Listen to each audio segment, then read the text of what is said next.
네, 시청자 여러분 안녕하십니까? 파이널샷 진행을 맡은 최유은, 신민혁입니다.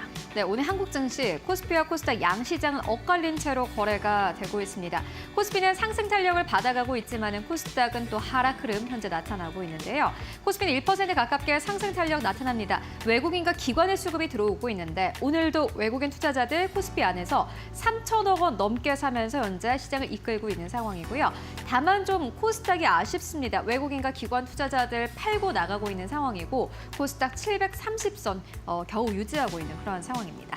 네, 오늘 업종별로 봤을 때는 그래도 상승하는 업종이 우세한 모습입니다. 오락 업종, 음식료 업종 동반 1%대 오름세 나타내고 있는 상황이고요.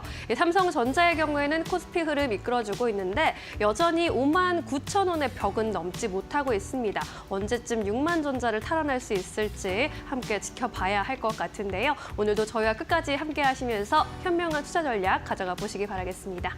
네, 오늘도 준비했습니다. 시장 마감을 위한 마지막 한방. 지금 출발할게요. 파이널샷.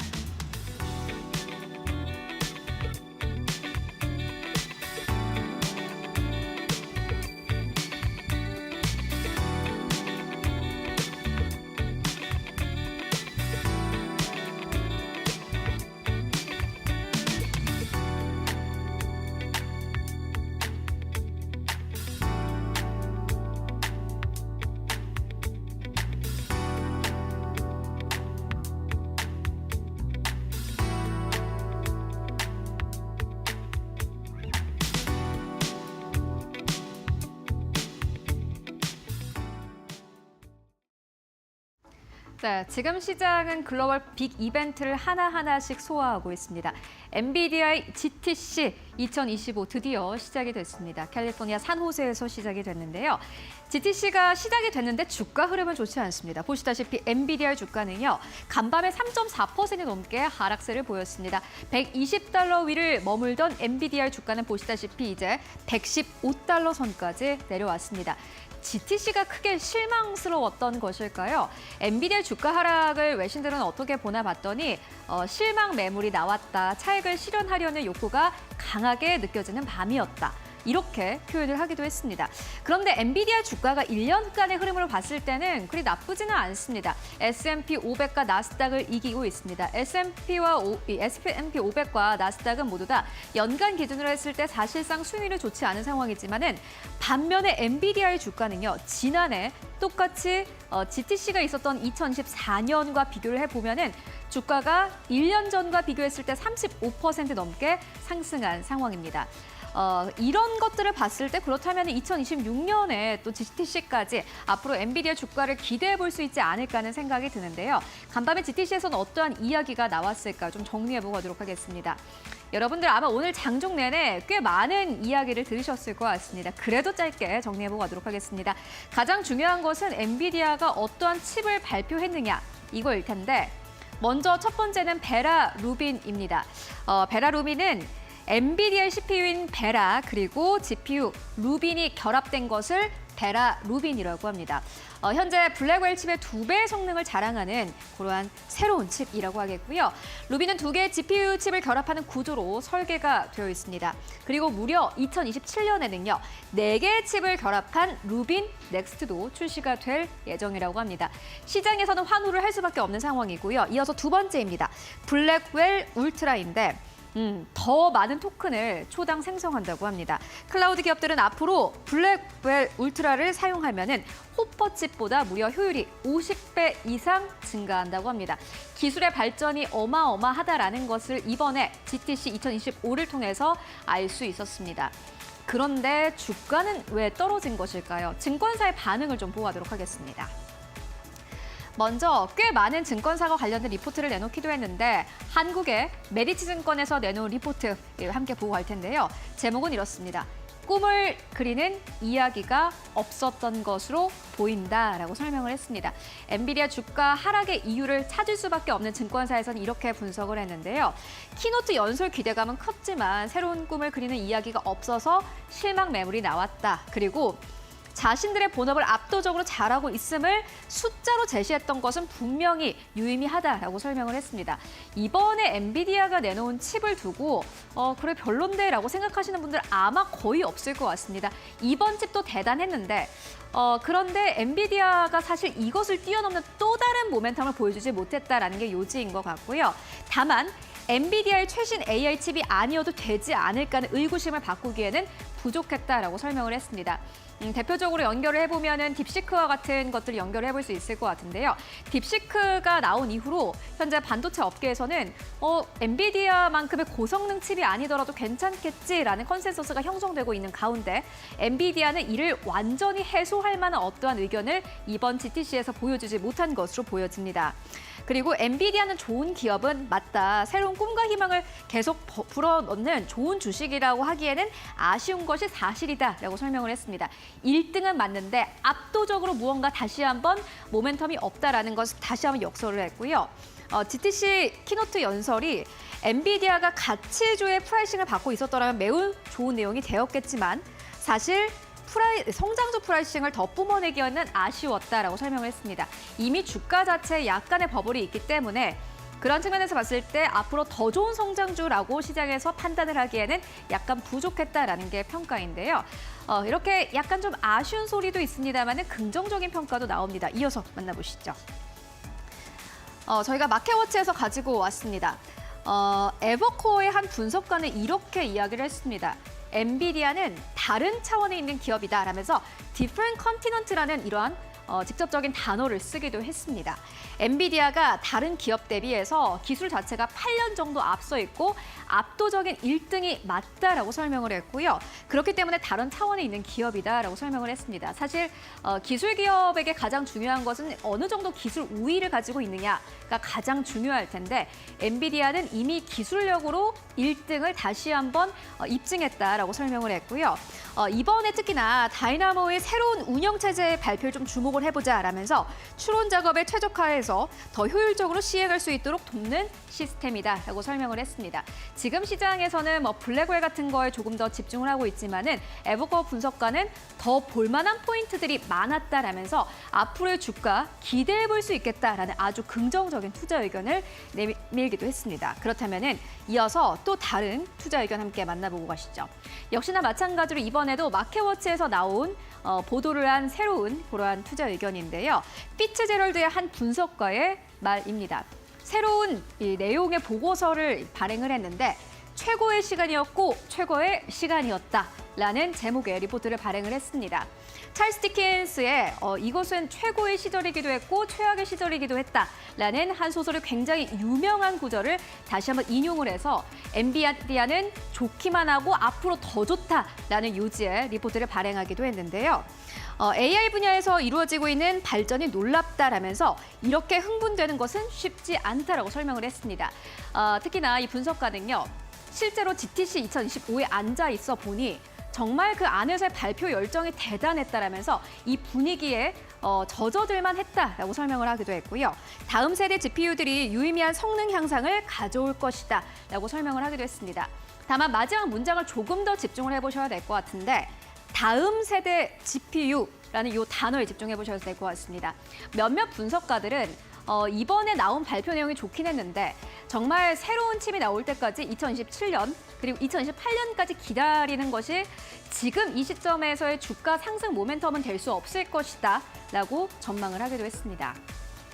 엔비디아 관련해서 꽤 많은 이야기들이 나오고 있습니다. 오늘 한국 시장은 사실 반도체 쪽으로는 크게 움직임이 없는 게 아쉽기도 한데요.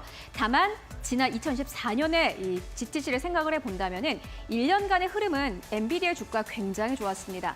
기술 우위를 가지고 있는 기업이고요. 경쟁력도 대단합니다. 그렇기 때문에 앞으로 긴 호흡으로 함께 체크해 보시면 좋을 것 같습니다. 이렇게 오늘의 시그널 엔비디아 그리고 반도체주 만나보고 왔고요. 그렇다면 오늘 시장에서 또 주목할 만한 헤드라인 어떤 것들이 있을까요? 이어서 신민영 앵커가 전해드립니다. 네, 오늘 종목별로는 어떤 이슈들이 힘을 받고 있는지 헤드라인 통해서 살펴보도록 하겠습니다. 4가지 헤드라인 뽑아봤습니다. 첫 번째 헤드라인입니다. 삼성전자 오늘 정기 주주총회를 개최했는데요. 장중에 주가 강세를 지속하고 있습니다. 간밤 뉴욕 증시에서 엔비디아가 젠슨왕 CEO의 GTC 연설 이후 하락한 것과는 대조적인 흐름 나타내고 있습니다. 이재용 삼성전자 회장이 사직생의 각오를 언급할 정도로 그룹 내 위기의식이 커진 상황 속에서 열린 이번 삼성전자의 주주총회에서는 우려감을 느끼는 주주들의 날카로운 질문이 쏟아지기도 했는데요. 한종기 부회장 등 주요 경영진들은 사과의 뜻을 전하는 동시에 초격차 기술 리더십으로 재도약의 기틀을 다지고 새로운 도전을 이어나가며 위기를 정면 돌파하겠다는 의지를 드러내기도 했습니다. 두 번째 헤드라인입니다. 네, 현대위아 소식입니다. 기계사업부를 매각한다라는 소식 전해졌는데 이후에 성장 기대감 커지면서 주가도 급등세를 연출했습니다. 현대위아는 위아 공작기계의 지분을 3,400억 원에 매각한다고 공시했습니다. 기존의 공작기계 사업부를 물적 분할해서 위아 공작기계를 세운 뒤 지분을 매각한다는 건데요. 매각 대금은 자동차 열관리, 연구개발 등에 투자할 계획입니다. 대신증권은 이와 관련해서 기계사업부는 그룹 내 시너지가 제한적이고 실적 가시성이 낮아서 장기간 밸류의 할인 요인이 되어왔다면서 이번 매각이 핵심 부품의 경쟁력 강화와 기업 가치 제고를 위한 전략적인 결정이라고 평가하기도 했습니다. 세 번째 헤드라인입니다.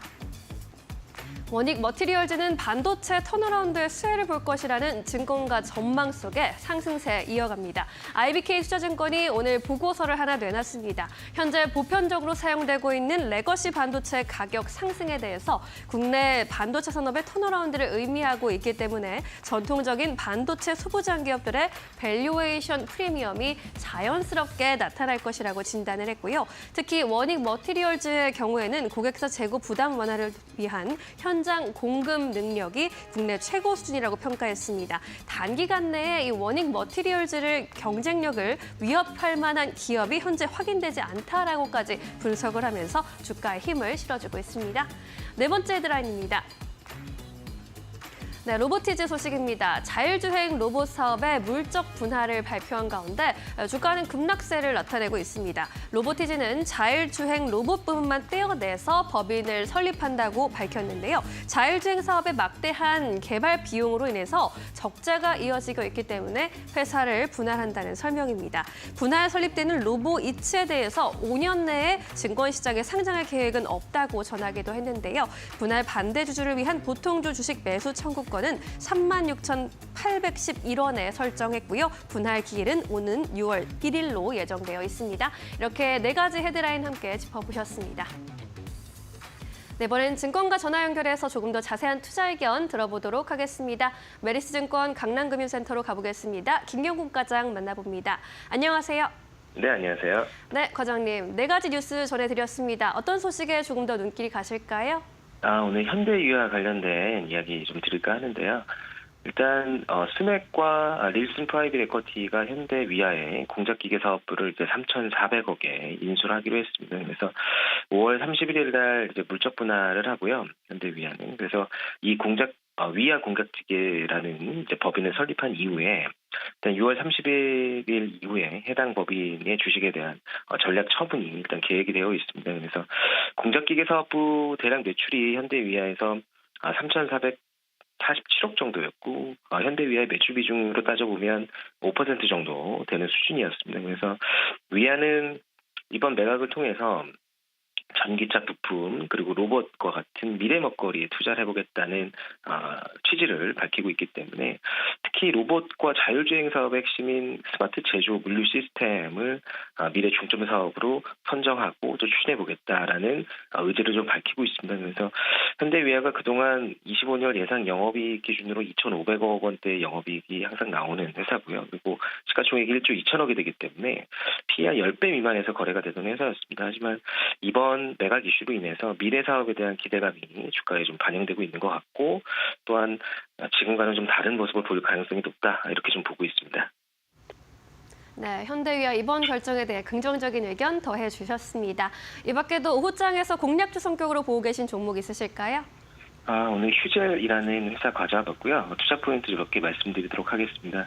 그 휴젤은 2001년도에 독보적인 보툴리눔 톡신 공정 기술 그리고 필러 제조 기술 등을 기반으로 일단 글로벌 미용 시장에 진출하면서 좋은 모습을 좀 보여줬고요.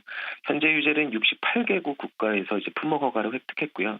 또 24년 2월에는 이제 미국 FDA 허가도 받아냈습니다. 그래서 올해 미국 진출이 상반기 내에 이제 본격화될 것으로 보이고 있고 이 부분이 이제 주가를 견인할 수 있는 가장 큰 모멘텀이라고 생각하고 있고요. 또 미국의 현지 파트너가 지금 현재 베네브 4,800개 정도의 판매 채널을 통해서 레티보 판매를 예정하고 있거든요. 그래서 이 부분도 판매망 확보가 거의 다 됐기 때문에 미국 진출이 좀 수월하지 않을까 그렇게 기대하고 있고 그래서 해외 수출 확대로 25년도에는 매출이 4,500억 정도 그리고 영업이익이 한 2,200억 정도 가능할 것으로 보고 있습니다. 영업이익률도 거의 50%에 육박하는 영업이익률이 나올 것으로 보고 있기 때문에 중국 내 이제 불법 의료 시술 방지를 위한 1인 1벽 정책 효과도 좀 받을 수 있고 또 유럽 지역이 안정적으로 성장하고 있는 모습 보여주고 있기 때문에 톡신 수출액도 전년 대비해서 이제 30% 이상 정도 성장이 기대가 되고 있습니다.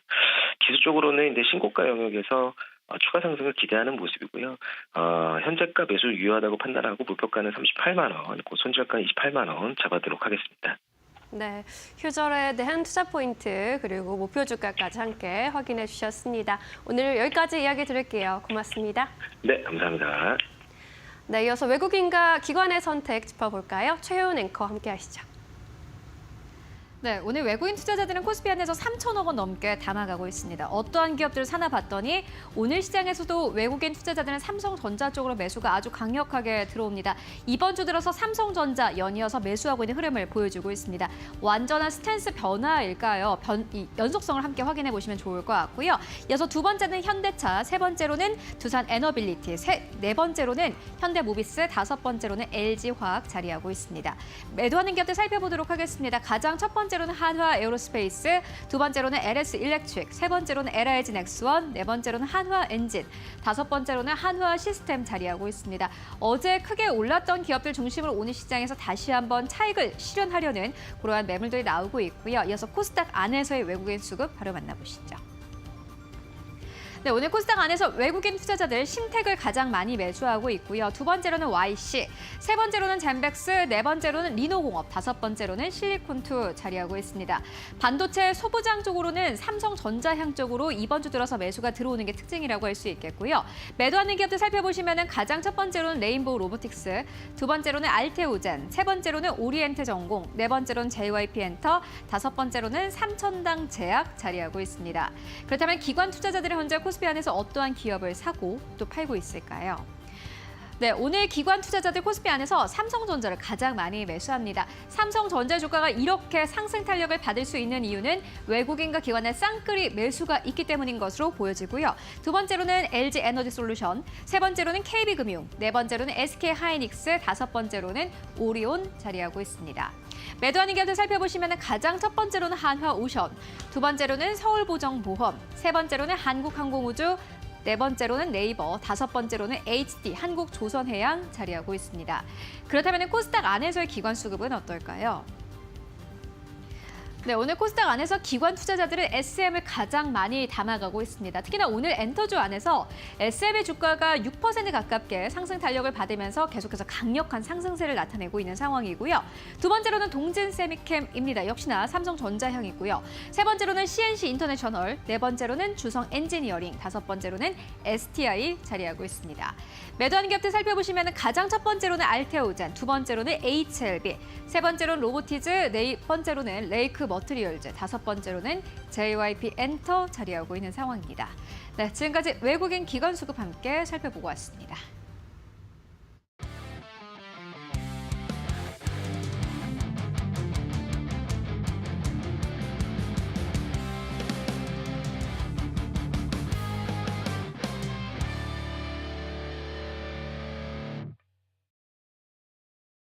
네, 이데일리온 이재선 파트너와 함께하는 만루홈런 시작하겠습니다. 오늘도 시장을 이길 수 있는 만루홈런 종목들 함께 찾아보시죠. 파트너님 안녕하세요. 네, 안녕하세요.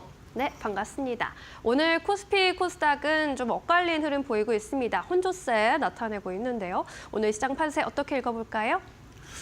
네, 오늘 시장 판세, FOMC 경계감이 조금 있었다 정도로 생각하시면 될 것 같습니다. 그래서 돈이 많은 이제 세력들, 기관 투자들, 외국인들 같은 경우에는 딱히 크게 신경 쓰지 않는다라는 것을 우리가 알 수 있는데요. 코스피 지수만 보면 알 수 있죠. 제가 이번 주 들어서는 이제 반등 구간입니다라고 계속 말씀을 드렸었는데 그 부분을 지금 잘해주고 있다라고 보시면 될 것 같습니다. 그래서 FOMC 경계감 시작됐는데 이번 FOMC는 점도표가 발표되긴 하지만 여러분들이 그렇게까지 신경을 많이 쓰거나 스트레스를 받거나 새벽까지 전전긍긍하면서 볼 필요가 없다라고 말씀을 드렸습니다. 어차피 상호관세 4월 2일까지니까 그 안에 해결이 안 됩니다. 그리고 트럼프가 계획한 것은 6월 달이다라고 말씀을 드렸는데 계속 얘기가 나오고 있죠. 그래서 미중 정상회담도 6월에 하는 게 어떠냐라는 얘기가 지금 오가고 있습니다. 자, 6월이라는 것은 다시 한번 이제 점도표가 나오는 FOMC가 열리는 그 달이죠. 자, 6월까지 해가지고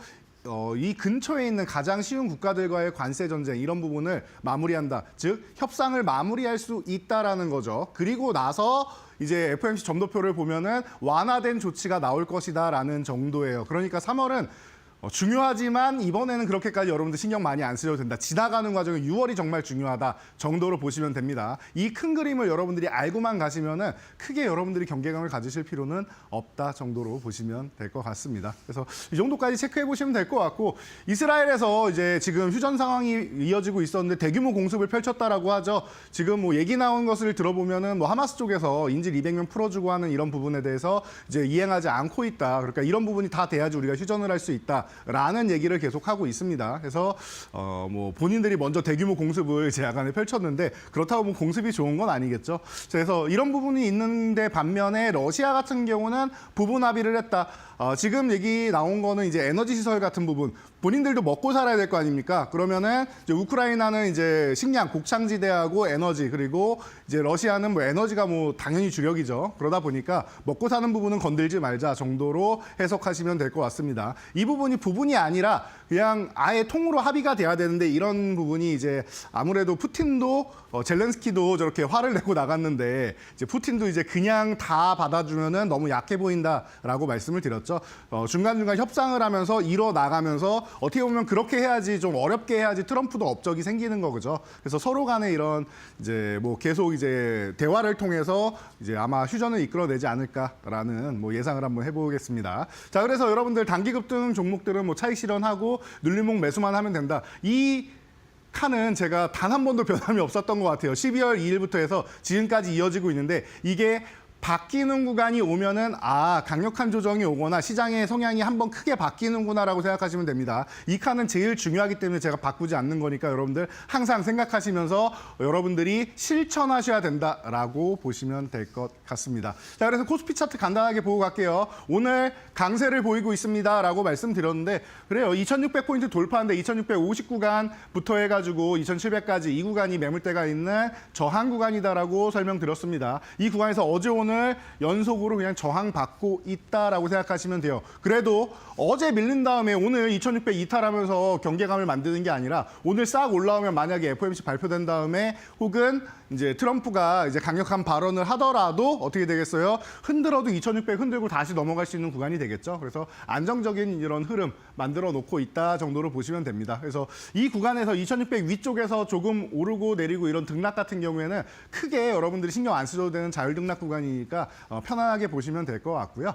자, 코스닥으로 넘어가면은 코스피는 좋은데 코스닥이 안 좋은 그림 여러분들이 지금 익숙하지 않을 거예요. 이번 주 월요일 같은 경우에도 코스피가 조금 강했고 오늘 같은 경우에 코스피가 좀 강하다. 삼성전자가 살아나기 시작하면서 이런 흐름이 펼쳐지고 있다라고 말씀을 드렸습니다. 삼성전자 쪽에 수급이 좀 들어간다 싶으면은 여러분들 코스피는 조금 약하겠구나. 저쪽에서 돈이 다 쏠려 들어가는구나라고 생각하시면 됩니다. 그래서 일부 바이오주들부터 시작해서 이제 쉬는 이런 종목들도 있고 그리고 지금 GTC 2025에서 CXL 관련 쪽 그리고 이제 소캠 관련 쪽, HBM4 관련 쪽으로 해서 계속 기술이 공개되고 있죠. 그러다 보니까 이런 관련주들 쪽에서 좀 이제 큰 상승이 나오고 그 외의 섹터에서는 이제 일부 자금이 좀 빠져나가고 있다 정도로 생각하시면 됩니다. 그 자금 빠져나가는 게 연속적으로 해서 대규모 자금이 계속 빠져나가는지 아니면은 일시적으로 잠시 빠져나갔다 다시 들어온 자금인지 이것만 여러분들이 확인하시면은 좀 편안하게 보실 수 있는 시장이 아닌가 싶습니다. 자, 그래서 오늘은 자금이 조금 빠져나가는 것 같은데라고 여러분들이 느끼시는 섹터가 또 하나 있을 거예요. 자, 바이오주에 대해서 한번 알아볼 필요가 있을 것 같은데요. 보통 바이오주는 4월의 봄이다라고 합니다. 이게 흐름이 어떻게 되냐면요. 과거에 전통적으로 봤을 때 1월의 테마라고 해서 과거에는 바이오주들이 어마어마하게 튀어 올라온 다음에 2월 정도부터 해가지고는 휴식을 쭉 취하고 그리고 나서 4월쯤에 해가지고 다시 한번 올라옵니다. 학회들이 굉장히 많죠. AACR부터 해가지고 많은 학회들도 있고 이슈들이 많이 나오는 구간이다. 그리고 4월 되면은 다른 종목들이 많이 쉬었어요. 특히 코스닥 종목들 같은 경우가 이제 4월 되면 이제 3월 하순부터 해서 감사 보고서 이슈가 나오면서 좀 리스크 있는 기업들이 좀 많이 나오죠. 그럴 때 이제 바이오주들이 다시 한번 수급이 쏠리면서 올라오는 경우가 많았다라는 거 여러분들이 알고 계시면 될 것 같아요. 이게 전통적인 상황이고 지금은 조금은 달라졌죠. 바이오주들이 과거에는 기술력만 갖고 있었는데 이제는 글로벌 시장에서 인정을 받으면서 라이선스 사업만 가져가는 게 아니라 신약도 지금 인정을 받고 있고 임상 3상이나 이런 부분도 굉장히 인정을 받고 있다. 제가 굉장히 빽빽하게 이렇게 적어왔는데 이 부분은 제가 뭐 교육방에 다시 한번 올려드릴 테니까 여러분들 보시면서 한번 체크하시면 되는데 이게 다 여러분들 3월에 있는 일입니다. 이제 앞으로 나오는 일들이에요. 내일부터 해가지고 굉장히 많은 이슈들이 있는데 이런 부분을 여러분들이 체크해 보시면 될 것 같아요. 여러분들이 가장 잘 알고 계시는 뭐 알테오젠이나 유한양행 같은 경우도 이제 유럽 폐암학회에서 이제 발표가 있고 임상 3상 이제 결과 발표가 있는 거죠. 그리고 HLB 같은 경우 많은 개인 투자자분들이 정말 수년간 기다리셨는데 내일 20일이죠. 해서 20일 간암 치료제 FDA 이제 허가 발표가 있습니다. 그래서 이 부분에 대해서는 리스크 딱 하나만 보시면 된다라고 말씀드렸었는데 이게 같이 공동으로 이제 콤보 임상이죠. 이제 병용요법하는 이제 기업이 중국 기업이라는 거 항서제약에서 이제 함께하고 있기 때문에 이게 아무래도 이제 미국 입장에서는 승인을 하느냐 마느냐에 대해서 아마 관건이 되지 않을까. 다른 부분에 대해서는 보완 요청을 했는데 보완이 다 잘 돼서 이상 없음 얘기가 계속 나왔단 말이에요. 그러니까 이런 부분은 이제 기존에 보완 요청한 사항들은 해결이 됐는데 그래서 내일 만약에 제일 안 좋은 소식이라고 보면은 아마 이렇게 될 것 같아요. 조금 더 지연되는 정도. 아마 승인은 될 가능성이 매우 높은데 마의 20개월을 돌파한 이제 좋은 시장이다 보니까 이렇게 볼 수 있는데 이런 중국 관련된 부분을 여러분들이 조금만 생각하시면 될 것 같아요. 그래서 승인되면은 뭐 아주 자연스러운 현상이 아닌가 싶고요. 안 되더라도 아마 지연되는 쪽이 아닐까 이 정도까지 생각할 수 있으니까 여러분들이 뭐 실망할 필요는 없다 정도로 미리 말씀드리면서 전체적으로 여러분들 흐름을 한번 보시면서 우리나라 바이오 업계들이 이렇게 성장했구나 아주 든든하구나라고 생각하시면서 오늘은 바이오주들 지금 봐야 되는 이런 종목들 그리고 관련 섹터들 같이 한번 훑어보시면 좋지 않을까 싶어서 준비했으니까요. 여러분들이 또 일부 바이오주만 이제 공략하시는 분들 많이 있으시죠? 관심 가져보시면 좋지 않을까 싶습니다. 네, 좋습니다. 제약바이오주 이야기를 오랜만에 또 준비를 해주셨습니다. 전통적인 성수기로 또 2분기가 꼽히고 있는 만큼 이제 슬슬 다시 또 관심 가져갈 시점인데요. 바이오주 안에서 고득점 기대해 볼 수 있는 종목들 안타, 2루타, 3루타로 나눠보도록 하겠습니다. 안타 종목 들어가겠습니다. 삼성바이오로직스 3박 꼽아주셨는데 연초까지만 해도 증권가에서 135만 원까지 바라본 리포트 말이 나왔는데 요즘엔 좀 잠잠해요. 최근에는 110만 원 선 아래에서 거래가 되고 있습니다. 어떻게 보십니까?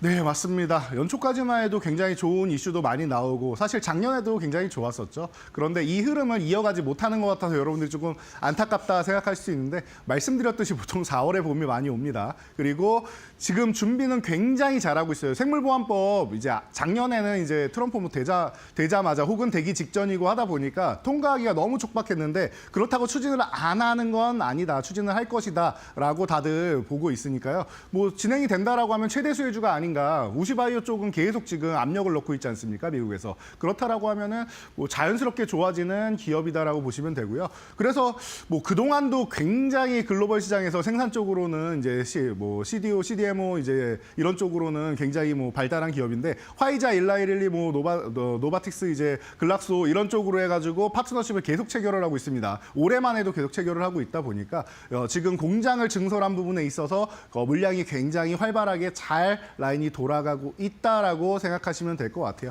편안하게 실적이 계속 성장한다라고 생각하시면은 여러분들도 가장 뭐 마음 편히 볼 수 있는 종목 아니겠습니까? 숫자가 찍히는 기업이고 대기업 계열이다라고 보면은 삼성에서 미래를 건다라고 했던 그 섹터 중 하나가 바로 바이오 섹터인데 그 핵심에 있는 게 삼성 바이오로직스 아니겠습니까? 편하게 볼 수 있지 않을까 싶어요. 거기다가 제가 계속 나와서 말씀드리는 게 플랫폼 기업과 ADC 기업들이 지금 바이오 시장의 대세입니다. 글로벌 시장에서도 이런 쪽이 대세다라고 말씀을 드렸는데 ADC 전용 생산 라인까지도 신설을 했죠. 그래서 이러다 보니까 이런 부분에 있어서 미래도 잘 차곡차곡 대처를 하고 있는 기업이고 여러분들이 편안하게 볼 수 있는 종목. 올해 이제 작년 같은 경우에도 매출 4조 원 돌파하고 올해도 계속 올라간다라고 보시면은 여러분들 걱정할 필요가 없을 것 같아요. 앞으로도 2032년까지 꾸준하게 투자를 하면서 7조 5천억이나 투자한다라고 하는데 증가하면 증가했지 아마 감소하진 않을 것 같습니다. 글로벌 시장에서 계속 이제 특허 뭐 계속 나오는 기업들, 신약들 계속 나오고 특허 만료되는 기업들도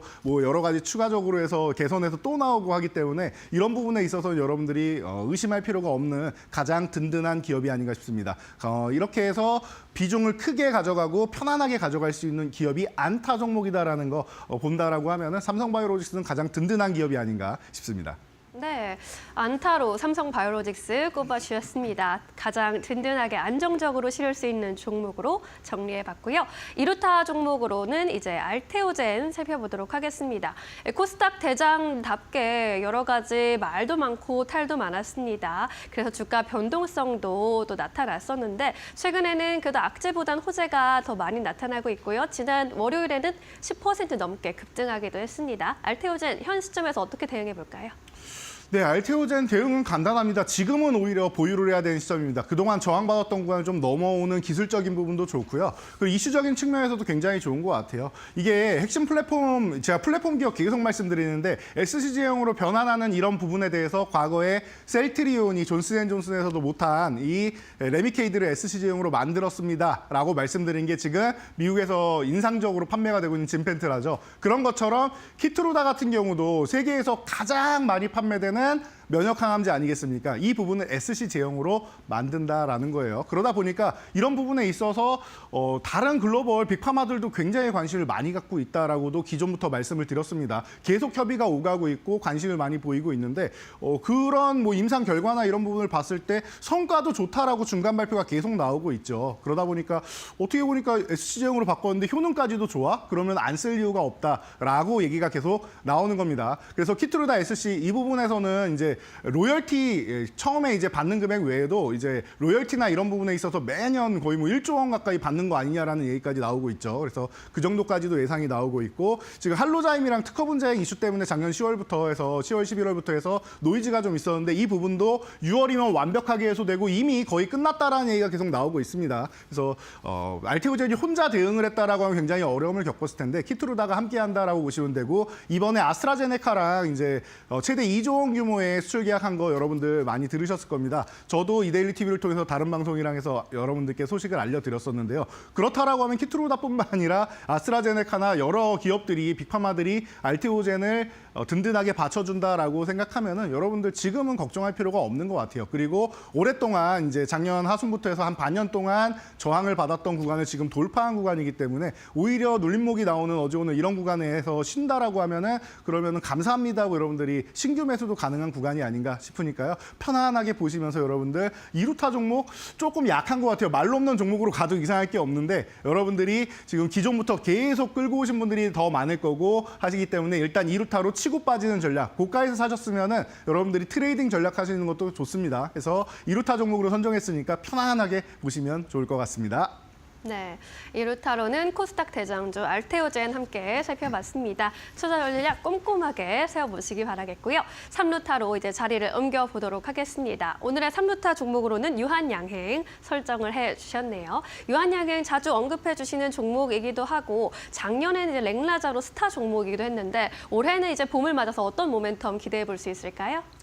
네, 작년에 말씀하신 대로 랭라자로 또 우리나라에서는 이제 최초로 이제 항암 신약이 미국 FDA 승인을 얻는 쾌거를 이룩했죠. 그러다 보니까 조금 전에 설명드렸던 HLB가 이제 첫 번째 이제 항암 신약 자리를 놓쳤는데 괜찮습니다. 유한양의 입장에서 오히려 더 좋은 타이틀을 갖고 있지 않나 싶은데요. 제가 뭐 임상 관련 자료를 이렇게 항상 여러분들한테 올려드리는데 편안하게 지금 순항하고 있는 부분들이 많기 때문에 여러분들 편안하게 보시면 될 것 같고 이게 비소세포폐암 치료제 쪽으로 이제 승인을 받는 거죠. 그러다 보니까 이런 결과치나 이런 부분에 대해서도 글로벌 시장에서 관심이 굉장히 많아요. 그리고 적용증을 계속 확대해 나가야겠죠. 그러다 보니까 조금 전에 말씀드렸던 이루타 종목인 알테오젠과 이제 유한양행 같은 경우가 유럽 유럽 폐암학회에서 이제 또 임상상상 발표를 합니다. 이런 부분까지 여러분들이 생각을 하시고 자회사들이 임상 순항을 하고 있다라는 거. 그리고 그 자회사 중 하나인 이뮤논시아가 10월에 코스닥 상장 심사 이제 신청했는데 이게 통과됐다라고 합니다. 그래서 여러분들 이런 부분까지 생각한다라고 하면은 IPO 기대감까지 있고 자회사들도 잘하고 있고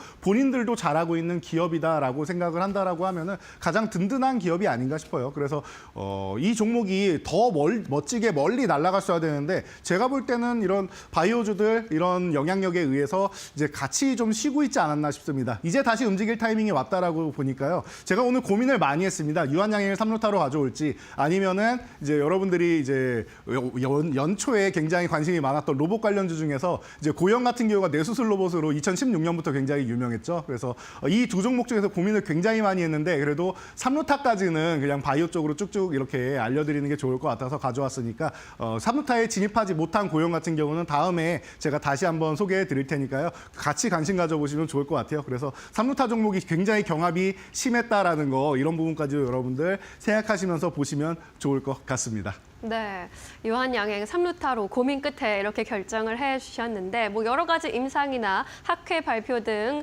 2분기에 다가오는 모멘텀들 많이 기다리고 있으니까요. 앞으로의 주가 흐름 다시 회복할 수 있을지 지켜보시죠. 이제 그동안의 만로홈런 종목들 어떻게 운영되고 있는지 수익률 체크해보고 가겠습니다. 네, 그동안의 말로 없는 종목들, 제가 말씀드렸듯이 상위권 종목들은 워낙 지금 수익률이 좀 높다 보니까 1페이지보다는 2페이지 경합이 좀 강할 것 같습니다라고 말씀을 드렸죠. 1차 목표치 달성하고 쉬는 종목들이 많다라고 말씀을 드렸었는데 보시면은 2페이지 넘어가면 지금 50% 아래 종목은 이제 조만간 못 봅니다라고 말씀드렸는데 오늘 같은 경우도 지금 1차 목표치 달성 후 휴식하고 있다가 올라오는 종목들이 하나둘 생기고 있어요. 그러니까 이런 부분을 잘 보시면 좋을 것 같아요. 제가 어제 사실 로보티즈에 대해서 여러분들 말씀을 드렸죠. 그래서 로보티즈 차트를 간단히 보면서 오늘까지 한번 체크해 보시면 좋을 것 같은데요. 오늘 이제 인적 분할이나 이런 이슈가 있어서 밀리긴 했지만 재밌는 거 보여드리면요. 기술적으로만 본다라고 하면은 제가 저항 구간에 도달했다라고 말씀드렸습니다. 그래서 조금 쉬어도 이상할 게 없다라고 말씀을 드렸는데 35,000원 구간 가면 좋은 구간이라고 말씀드렸는데 이 구간까지 내려왔고 21선까지 딱 터치하고 아래 구간에서는 더 밀리지 않는 모습까지는 괜찮습니다. 여기서 무너진다라고 하면 조금 더 기간 조정이 필요하겠지만 단기적으로 빠르게 올라와서 1차 목표치 달성했으니까 일부 차익 실험만 해놨다라고 하면은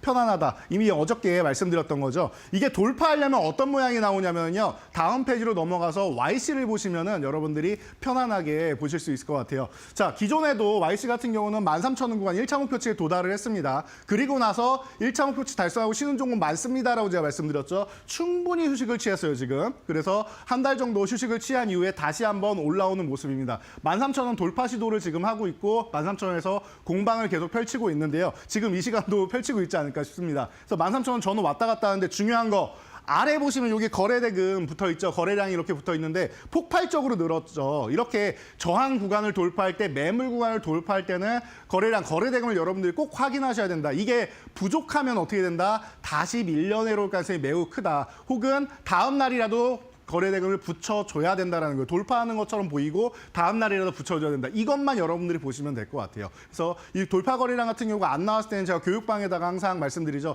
저는 거래량이 오늘 마음에 안 듭니다. 라고 올려드립니다. 그러면은 비중을 조금 줄이는 게 어떨까라고 저는 항상 생각하는 거고요. 여러분들 거래대금이 너무 좋다라고 하면은 만약에 오늘이 아니더라도 뭐 일주일 안에 빠른 시일 내에 이 구간을 돌파할 가능성이 매우 높다라는 겁니다. 확률적으로 보시면 됩니다. 그래서 이런 거래 대금을 같이 보면서 체크하신다라고 하면은 뭐 좋은 표본이 되는 것 같아요. 이런 교육까지도 여러분들이 항상 저희 이제 교육방에서 해드리고 있으니까 오셔갖고 함께 대응하시면은 편안하게 이런 종목들도 여러분들 수익으로 가져가실 수 있을 것 같습니다. 네, 이제 YC 같이 최근에 알려주신 종목도 이렇게 빠르게 목표가를 달성해 나가고 있습니다. 이렇게 함께 공부하실 수 있는 방법도 열려 있으니까요. 잘 참고해 보시기 바라겠습니다.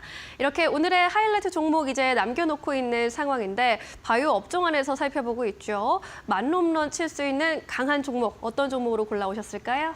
네, 제가 기본적인 바이오주들은 다 여러분들께 소개를 지금 어느 정도 해드린 것 같아요. 그래서 이제 조금 전에 고영처럼 이제 의료기기나 이런 쪽도 관심 가져보실 수 있는 것처럼 여러분 제가 볼 때는 4월에서 5월 정도면은 의료 AI 쪽을 봐야 되지 않나 싶습니다. 그래서 그 중에서 뷰노를 오늘 선택해서 여러분들 소개해드리기 위해서 가져왔습니다. 사실 이 종목도 굉장히 익숙하실 거예요. 이 시간에만 제가 한 3-4번 정도는 소개해드렸던 것 같은데 여러분들도 이제는 지금 뷰노메드 같은 경우는 여러분들이 익숙하다. 뷰노메드 딕파스 이제 추가 승인 되겠구나 이런 부분에 대해서 알고 계실 겁니다. 그래서 뭐 아주 긴 설명은 안 해드리더라도 지금 이 종목에 대해서 미국에서 계속 FDA 승인이 나오고 있고 올해는 실적이 턴어라운드 된다라는 거 아까부터 말씀드린 게 숫자가 찍히는 기업들이 계속 나오고 있죠. 그래서 오늘은 이제 삼성바이오로직스가 있었고 알테오젠이 있었고 유한양이 다 숫자가 찍히는 기업들이죠. 그리고 뷰노가 아직까지 적자인데 올해는 이제 흑자 전환된다. 사실 작년 뭐 하반기 정도에는 흑자 가능성이 있지 않느냐라고 얘기가 나왔었는데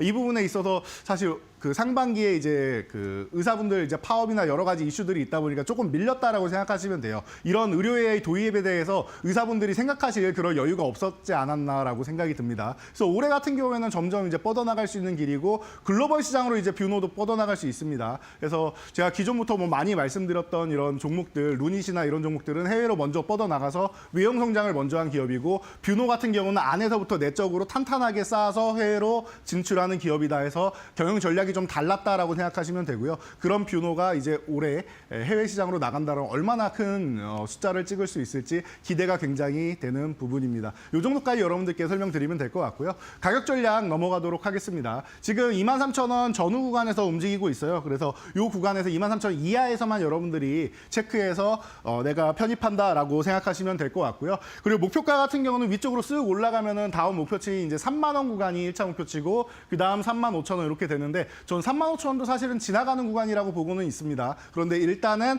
단계는 거쳐야겠죠. 시작할 때 요 지하 부분은 넘어야 되니까 아직까지는 지하실이고 3만 원 넘어야 지상으로 넘어간다. 그리고 35,000원 그 이상까지도 앞자리가 더 바뀌는 것까지도 저는 고려하고 있으니까요. 여러분들도 꾸준하게 중장기적으로 실적 턴어라운드 되는 기업들 굉장히 제가 좋아하는 이제 기업들이다라고 말씀을 드렸는데 뭐 지금 핵심이 될 수 있지 않나 싶습니다. 이런 종목들로 해서 여러분들도 뭐 계좌 10,100원까지 한번 가보시면 좋을 것 같고요. 아래로 내려간다라고 하면은 21,500원 요 하단 구간이죠. 요 구간을 이탈한다라고 하면은 여러분들이 리스크 관리 정도만 한번 한다라고 보시면 될 것 같으니까요. 편안하게 지금 바닥권에 있는 종목으로 여러분들 포트폴리오에 담아 보시기 바랍니다. 네, 좋습니다. 뷰노 역시 2차 목표가 달성하면서 만홈런 배지를 달아줄 수 있을지 기대해 보도록 하겠습니다. 저희는 내일 다시 인사드리도록 할게요. 오늘도 자세한 설명 고맙습니다. 감사합니다.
네, 이어서 김동준의 스몰캡 전략으로 이어가 보도록 하겠습니다. 최근에 스몰캡 전략에서 전해드리는 기업들의 주가 반응이 굉장히 좋은데요. 오늘도 의미 있는 스몰캡 기업 함께 발굴해 보도록 하겠습니다. 신한 금융그룹의 서울금융센터 김동준 부장 모시고 이야기 나눠보도록 하겠습니다. 안녕하십니까? 네, 안녕하세요.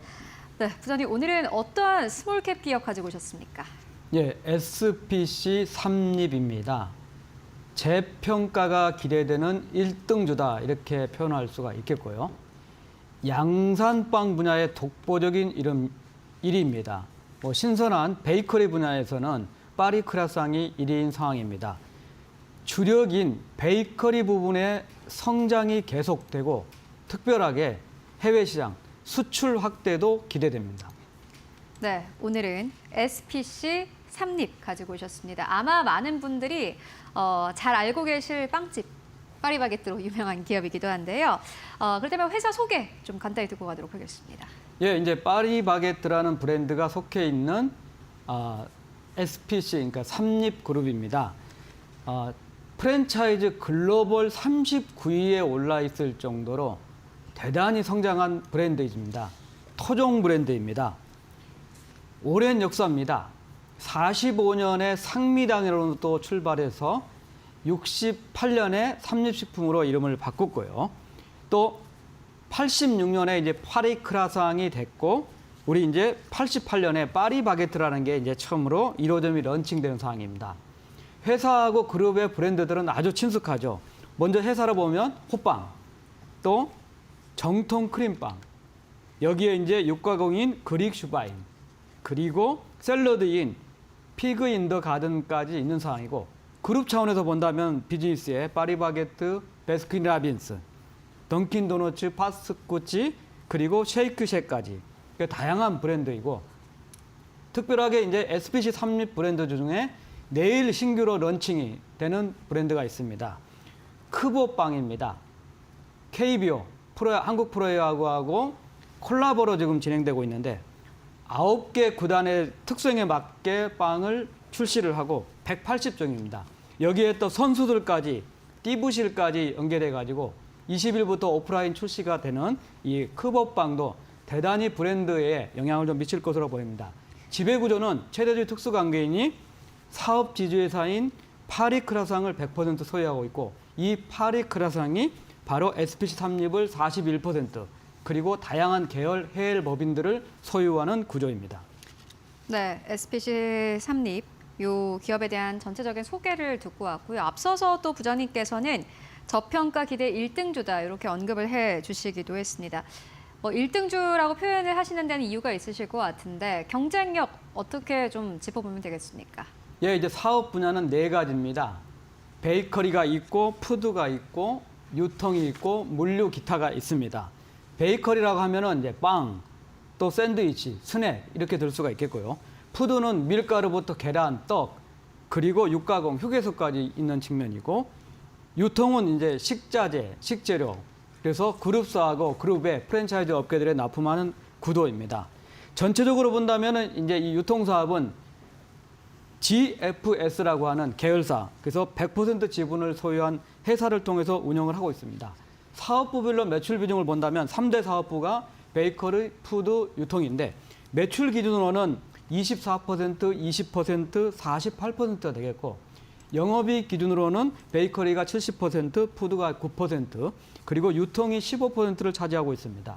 이 베이커리 분야에서 독보적인 1위다 이렇게 볼 수 있겠습니다. 말씀드렸듯이 영업이익의 70%를 차지하는 중요한 부분이고, 유통 채널에 직접 공급을 하고 있죠. 편의점, 슈퍼마켓, 그리고 온라인 등에 직접 공급을 하고 있고, 독보적인 1위다 그럼 시장 점유율은 70% 이상 정도고, 2위는 아마 롯데가 정도입니다. 시장 트렌드를 선도하는 제품이다. 물론 이제 아까 크보빵 같이 이제 그 콜라보를 통해 가지고 또 시장을 선도하는 측면도 있고, 또 하나는 핵심 원재료를 수직 계열화했다. 이게 강력한 경쟁력으로 나타나면서 70%, 그러니까 양산빵 분야에서는 70% 이상을 점유하는 독보적인 1위 업체다. 이걸 유지를 하고 있습니다. 네, 이렇게 되니 앞으로 성장 전략도 굉장히 궁금해집니다. 특히나 최근에 음식료 기업들이 주가가 잘 가기 위해서는 해외 사업 쪽에서 매출이 좀 잘 나와야 하는 상황인데요. 그렇다면 해외 사업 쪽은 어떻게 보고 계신지 궁금합니다. 예, 우선 이제 베이커리 사업이 과연 이제 성장이 지속할 것인가? 사실은 이제 시장 트렌드나 이런 걸 맞추면 대단히 판단하기는 어려운데 늘 그랬듯이 새로운 트렌드, 신규 수요를 창출하고 있습니다. 대표적으로 델리형 제품을 또 출시할 계획이고요. 최근에 회사가 청주 공장 증설 발표를 했습니다. 1,030억 원이라는 큰 자금을 투자해서 여기는 이제 베이커리 전용 공장이 되겠고 베이커리의 생산 능력 확대가 좀 되고 또 라인을 자동화했습니다. 또 신사업과 관련된 거고 26년 11월까지 최종적으로 공장이 완공될 이 청주 공장은 새로운 성장 스토리가 베이커리 부분에 있다는 측면입니다. 두 번째로는 해외 매출입니다. 사실 이제 이 양산빵은 유통기한이 최대 일주일이 안 되기 때문에 수출 품목에는 맞지가 않는 상황입니다. 그래서 현재는 수출 비중이 매출의 2% 정도에 불과합니다. 그렇지만 지금 이제 북미나 일본에서 선풍적인 인기가 있는 게 미니 약과 또 치즈 케이크 또 냉동 크림빵이죠.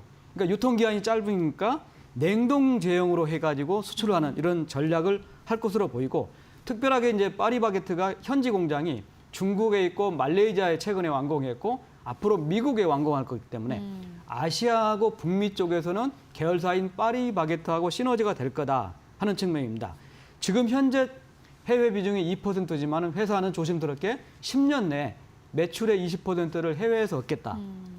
이런 판단이고 그룹은 23년 목표가 외형 20조의 매장 수가 12,000개 그리고 글로벌 비중을 50%를 목표하니까 그룹 차원에서 시너지가 창출이 될 것도 해외다. 이런 측면이고 해외는 더디지만은 미니아까 치즈케이크 냉동형 제품을 통해서 꾸준히 나갈 거고 또 파리바게트하고 앞으로 시너지도 주목해 볼 필요가 있다. 이런 판단입니다. 특히나 해외에서 잘 팔리는 상품들이 있고 앞으로 주력 상품을 통해서 외국에서의 매출, 해외 매출이 좀 늘어날 것으로 보여집니다. 그렇다면 이어서 실적으로 바로 이어가 보도록 할 텐데 실적 상황은 어떻게 보고 계십니까?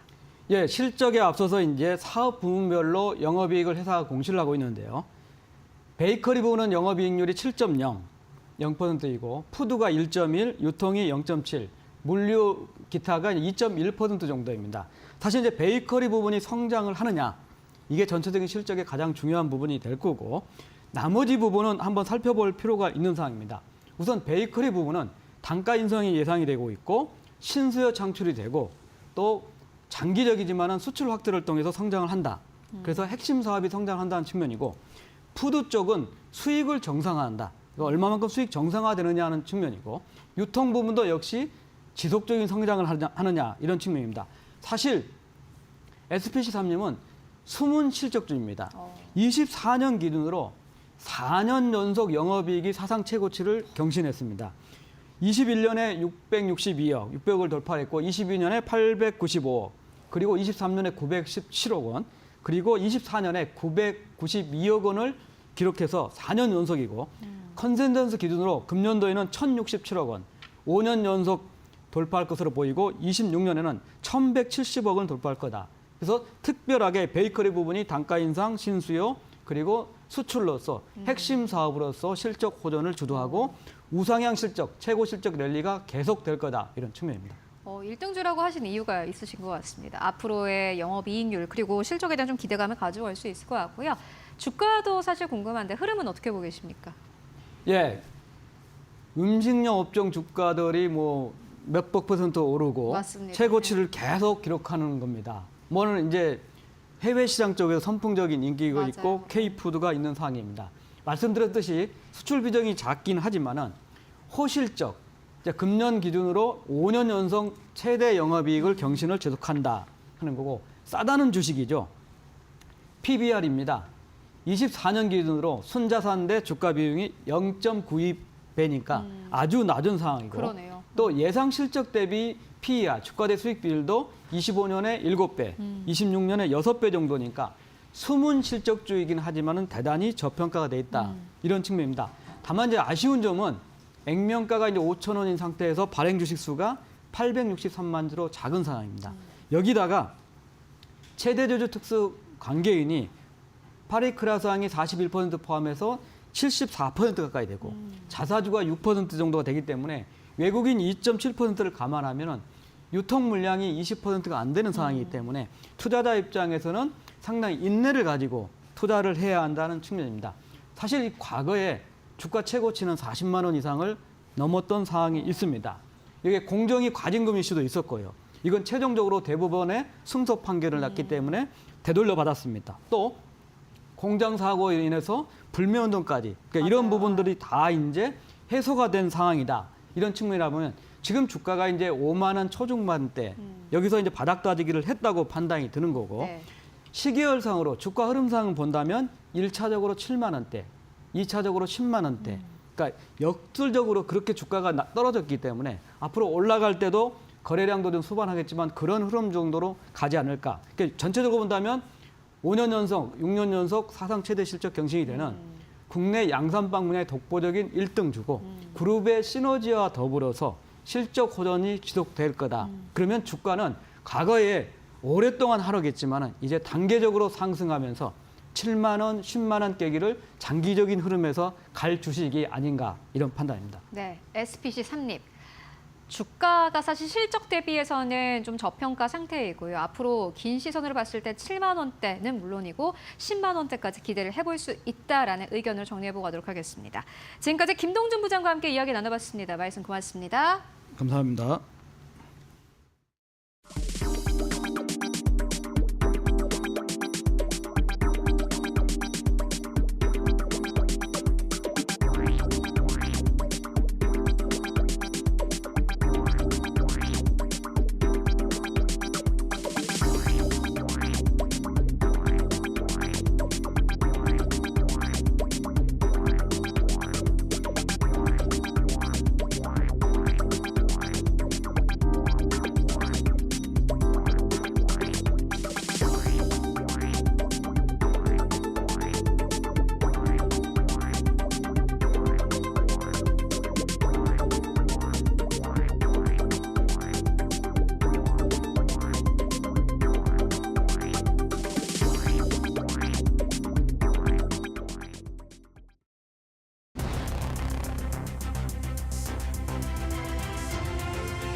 마켓 무버입니다. 최근 글로벌 투자자들의 관심이 마가에서 메가로 이동하고 있습니다. 마가, Make America Great Again에서 메가, Make Europe Great Again으로 시선이 이동한 건데요. 이 메가의 트렌드의 중심에 있는 독일 중심으로 오늘은 이야기를 좀 풀어가 보겠습니다. 독일 연방하원이 부채 제한 완화 법안을 통과했다는 소식이 이제 뉴스 헤드라인에 계속 장식하고 있는데요. 5천억 유로 규모의 재정 부양책을 추진하는 법안입니다. 이 법안의 골자는 방위비를 확대하는 것이 골자인데요. 독일의 강력한 재정 지출이 이렇게 표출되게 되면서 앞으로 유로존 국가에도 큰 파장을 불러올 것으로 보입니다. 독일의 재정 정책이 다른 유로존 국가에도 많은 영향을 주기 때문에 유로존 국가 전반적으로 재정 지출이 늘어날 것이라는 전망이 나타나고 있는 건데요. 뿐만 아니라 그동안 관세 전쟁으로 우려감이 좀 심했던 유럽의 경기 둔화폭도 제한될 여지가 크다는 분석이 힘을 받아가고 있습니다. 최근에 경제 전망 서베이 등 각종 심리 지표 개선이 나타나고 있는 독일의 흐름 역시 이러한 경제 정책과 전혀 무관하지가 않은 상황인데요. 이러한 흐름은 자금의 변화에도 나타나고 있습니다. 다음 장에서 확인해 보시죠. 최근에 미국과 이렇게 비교가 좀 많이 되어가고 있는데요. 미국의 경우에는 달러화 지수가 트럼프 대통령의 당선 이후 최저치로 또 급락을 한 바 있습니다. 달러 약세가 나타나고 있는 거죠. 반면에 독일의 경우에는 독일의 국채 금리가 급등하면서 유로화 전반이 강세를 나타내고 있습니다. 재정 건전화에 초점을 맞추는 정책으로 경기 회복 기대감이 강화되고 있는 상황이죠. 미국에서 경기 둔화 압력이 현실화되고 있는 것과는 대조적인 흐름입니다. 이에 따라 올해 들어서 차별화 현상도 강해지고 있는데요. 대표 지수에서 그 흐름이 분명하게 나타나고 있습니다. 독일의 닥스 지수, 홍콩의 항생 지수의 경우에는 연일 사상 최고가를 다시 써나가고 있지만 미국의 경우에는 이렇게 하락 곡선을 계속해서 그려나가고 있는 상황이죠. 최근에 이렇게 급등했기 때문에 또 항생 지수, 독일의 닥스 지수 같은 경우에는 밸류에이션 부담이 높아지는 것도 사실입니다. 코스피 같은 경우에는 여전히 보합권 정도 수준이기 때문에 이렇게 언더퍼폼하고 있는 부분에서 비교를 해봤을 때 다음 타깃이 한국이 되지 않을까, 글로벌 자금이 한국 쪽으로 좀 쏠리지 않을까라는 기대감도 조심스럽게 나오고는 있는데요. 하지만 OECD에서 한국의 올해 경제 성장률 전망치를 지속적으로 하향하고 있다는 점은 좀 살펴볼 만한 요인입니다. OECD가 한국의 경제 성장률 2.1%에서 1.5%로 하향 조정을 했는데요. 주요국들이 전반적으로 하향 조정되고 있는 가운데 중국에 대해서는 4.7에서 4.8%로 유일하게 0.1%포인트 상향 조정하기도 했습니다. 이렇게 우리나라에는 상방을 좀 제한하는 성장성을 바라보는 요인이 나타나고 있다는 점, 중국으로는 상방을 열어놓으면서 중국 경기 민감주에 또 기회가 있지 않을 것을 좀 생각해야 한다는 점은 우리가 함께 고민해야 할 부분인 것 같습니다. 마켓무버 함께 하셨습니다. 네, 이어서 오늘 시장에서 핫한 이슈와 종목들 함께 이야기 나눠보도록 하겠습니다. 오늘도 모셨습니다. GC인포의 박근호 이사 모시고 이야기 나눠보도록 하겠습니다. 안녕하십니까? 안녕하십니까? 네, 오늘도 좀 시장 이야기 해볼 텐데요. 오늘은 저희가 특별하게 주제에 대한 힌트를 영상으로 먼저 만나보고 오도록 하겠습니다. 지금 바로 만나보시죠. All right, first, our roadmap. We're now in full production of Blackwell. Computer companies all over the world are ramping these incredible machines at scale, and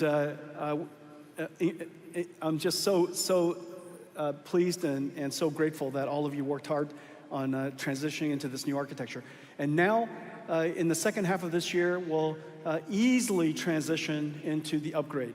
So we have the Blackwell Ultra NVLink 72, and so you're gonna, now that we have the same architecture, we'll just kind of gracefully glide into that, and that's called Blackwell Ultra, okay?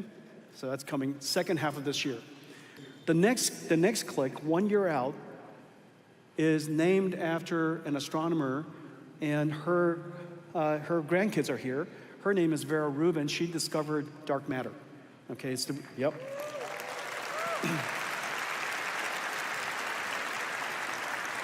Vera Rubin is incredible because the CPU is new. It's twice the performance of Grace, and more memory, more bandwidth, and yet just a little tiny 50-watt CPU is really quite incredible. Okay, and Rubin, brand new GPU, brand new memories, HBM4. Basically, everything is brand new except for the chassis. And this way, we could take a whole lot of risk in one direction and not risk a whole bunch of other things related to the infrastructure. 네, 저희 영상 만나보고 왔는데요. 젠슨 황이 GTC에 직접 나와서 우리가 이런 것들을 만들 테고 베라루빈, 블랙웰, 울트라 모두 다 이제 생산해 낼 테고 이미 관련해서 칩들이 완전 양산에 들어갔다 이렇게 표현을 하기도 했습니다. 시장에서 어떠한 포인트를 잡아보면 좋을까요?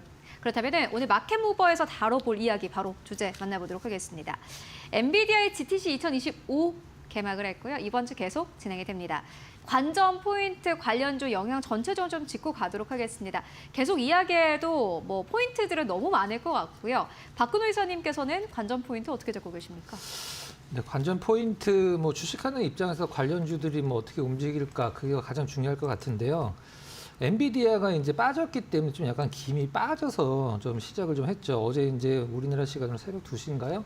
밤 2시에 기조연설을 하긴 했는데 일단 뭐 관련주들 흐름은 이제 올해 이제 GTC 25 전에 GTC 2024에서 관련주들이 어떠한 흐름을 나타냈는지 제가 한번 좀 살펴보고 왔는데 사실 그때 딱히 움직인 부분은 없었습니다. 하이닉스 자체는 HBM 때문에 움직일 때여서 이 GTC 때문에 움직였다라고 보긴 좀 약간 힘들고 24년도에도 사실 이렇게 큰 어떤 테마라든가 이런 움직임은 좀 없었거든요.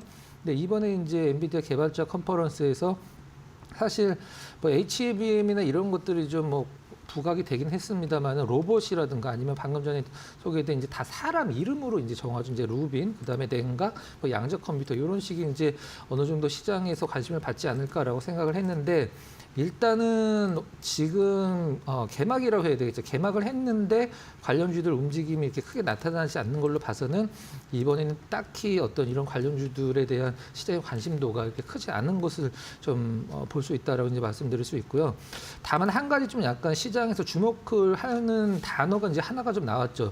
이번에 GTC에서 나온 건 아니긴 합니다만 이제 소캠이라고 이제 시장에서 제2의 HBM이 될 것이다라고 관심을 받고 있는 메모리 이제 모듈이죠. 차세대 메모리 모듈 이것과 관련돼서 이제 삼성전자, 하이닉스, 마이크론이 엔비디아와 같이 만든 차세대 모듈인데 사실 이 메모리 모듈은 원래 이제 규격화가 돼 있거든요. 우리가 보통 핸드폰을 만들 때 충전기를 다 만들고 싶은 대로 만드는 게 아니라 통일하듯이 원래 반도체 모듈은 국제 반도체 협의 기구에서 이제 이렇게 만들자 혹은 이렇게 만들어야 된다는 정해주기 때문에 어떤 PC가 달라도 꽂으면 잘 이렇게 통하는 거죠. 근데 이번에 나오는 소캠 같은 경우는 엔비디아가 이제 독자적인 어떤 규격을 갖고 가겠다라고 해서 이 부분이 앞으로 이제 제가 봤을 때는 온 디바이스 쪽에 많이 좀 쓰일 것 같은데 뭐 PC나 노트북 이런 쪽이 좀 대응하는 걸로 서버라고 나오는 쪽도 있긴 합니다만 제가 봤을 때는 일단은 좀 온 디바이스 쪽에 대응하는 제품이 아닌가라는 생각이 좀 들고요. 이것과 관련된 부분들이 이제 몇 개 있긴 합니다만은 관련주들이 사실 제가 봤을 때는 시장에서 이제 소캠 관련주로 꼽는 종목군들이 대표적으로 이제 TLB, 근데 심텍, 오로스테크, 뭐 엑시콘, 네오셈 이런 종목군들인데 사실 이 종목군들이 움직였을 때도 있긴 합니다만 제가 봤을 때는 그건 CXL로 움직인 거고 요 소캠 관련돼서 움직인 건 아닌 것 같아요. 그래서 좀 정리를 한다라고 하면은 일단 개막을 했는데도 어떤 뭐 시장 분위기도 딱히 받쳐주진 않긴 했습니다만은 관련주들 흐름이 사실 지금서부터 분위기가 좀 약간 나아야 되는데 좀 약간 소강 상태인 것 같아요. 그래서 뭐 종목군들에 대한 전략은 뭐 심텍 정도 빼고는 움직임이 거의 없기 때문에 말씀드릴 필요는 없을 것 같고 이 소캠 관련주들은 앞으로 모멘텀이 좀 계속 생길 가능성이 있다라고 생각을 하고 있거든요. 그래서 이 소캠 관련주들은 조금 더 계속적으로 시장에서 업데이트를 해 나갈 필요성이 있다라고 좀 말씀드리도록 하겠습니다. 네, 소캠 관련주 만나보고 왔고 사실 근데 오늘 끝이 아니지 않습니까? 이번 주 내내 이제 진행이 되는 네, 건데 맞습니다. 네. 관전 포인트는 어떻게 보세요? 관전 포인트는 이제 20일 날 양적 컴퓨팅 데이가 이제 처음으로 이제 작년에는 없었던 게 이제 양적 컴퓨팅 데이이기 때문에 그 관련주들 이제 그때는 한번 말씀드렸듯이 미국에서 아이온큐나 그리고 기본적으로 지난주에 좀 많이 움직이더라고요. 네. 그래서 그 종목군들 흐름 좀 봐야 되고 기본적으로 엔비디아 자체가 이제 흐름이 좀 약간 시장에서 뭐 급등이라기보다는 좀 떨어지는 하락세가 멈추고 이제 좀 반등의 느낌을 좀 줘야지 된다라고 생각을 하고 있는데 엔비디아 자체가 이제 지금 하락 구간으로 계속 그 주가 흐름이 내려가고 있는 상황이라 조금은 좀 뭐라고 말씀드려야 될까요? 소문 한 잔치에 먹을 게 없을 수도 있다. 이렇게 좀 저는 생각을 하고 있습니다. 알겠습니다. 네, GTC 2025 만나보고 왔습니다. 그렇다면 오늘 시장에서 또 주목할 만한 이슈들 어떤 것들이 있을까요? 이어서 신민용 앵커가 정리해드립니다. 마켓 무버입니다. 최근에는 산업재로 계속해서 모멘텀이 붙어가고 있는데요. 그중에서도 조선주 이야기 드려보도록 하겠습니다. 조선주는 투자 심리 여전히 견고합니다. 그리고 여기에 더해서 조선주를 이끌어주는 호재성 이슈도 발생을 하고 있습니다. 먼저 한화그룹에서 호주 조선 방위산업체 오스탈 인수를 재추진했다는 소식 전해지고 있죠. 오스탈이 미국에 조선사를 두고 있는 만큼 한화그룹이 미국의 진심이라는 점이 다시 한번 확인이 됐습니다. 그리고 미국의 알래스카 주지사가 다음 주에 한국을 방문할 예정이죠. 이로 인해서 미국발 LNG 알래스카 프로젝트 모멘텀 다시 한번 부각이 되고 있습니다. 연이어 쏟아지는 수주 공시 역시 긍정적인 흐름에 더해주고 있습니다. 한화오션, 이 대만 에버그린으로부터 초대형 컨테이너선 6척을 수주했다는 소식 이번 주에 있었고요. 삼성중공업 층에서도 1.9조 원 규모의 셔틀 탱커, 초대형 에탄 운반석 2척 수주 소식을 전하기도 했습니다. 이러한 가운데 조선주 주가 흐름 여전히 견조한 모습인데요. 최근에는 엔진주도 그 상승세에 힘을 보태고 있습니다. 외국인 수급에서 다만 좀 다른 모습이 감지되고 있는데요. 3월 들어서 외국인 수급 동향을 살펴보시면요. 하나오션과 삼성중공업, 즉 조선주 쪽으로 외국인의 매도 물량이 좀 출회됐다라는 점 확인할 수 있습니다. 특히 하나오션 쪽으로 1조 1천억 원이 넘는 순매도세가 확인이 됐습니다. 반면에 엔진 쪽으로는요, 규모가 크지는 않지만 외국인들의 순매수 규모가 포착되고 있는 상황인데요. 이에 따라 증권가에서는 또 조선보다 더 뜨거운 엔진이라는 제목의 리포트를 내놓기도 했습니다. 다올 투자증권에서는 엔진이 조선보다 더 매력적인 이유 3가지를 제시하기도 했는데요. 일단 신조선가의 경우에는 플랫 흐름 횡보할 수도 있겠지만 엔진 가격은 계속해서 상승한다라는 점에 주목했습니다. 엔진주의 ASP 평균 판매 단가가 강세 흐름을 보이고 있기 때문입니다. 뿐만 아니라 중국 조선사도 몰려들고 있다면서 호황기에 돌입하면서 조선보다 높은 수익성을 엔진 쪽에서 기록할 것으로도 전망을 했습니다. 마지막으로 조선 쪽과 달리 엔진 쪽은 생산 능력이 확대 가능하다라는 점도 강조를 했는데요. 조선 같은 경우에는 도크가 줄어들게 되면 생산 물량을 늘리고 싶어도 늘릴 수가 없지만 한국의 엔진 제작사들은 이제 막 캐파 증설을 시작하면서 생산 능력을 마음껏 확대할 수 있다라는 점 또 주시를 하고 있습니다. 이에 따라서 엔진 업종의 최선호주로는 HD 현대 마린 엔진을 꼽기도 했는데요. HD 한국조선해양이 조선 3사보다 과거 호황기의 수익성이 더 높았다라는 점 역시 강조하면서 엔진주에 주목할 것을 조언하고 있습니다. 엔진주 이제는 선박보다 더 잘 나갈 수 있을까요? 주목해 보시는 것도 좋겠습니다. 마켓무버 함께 하셨습니다.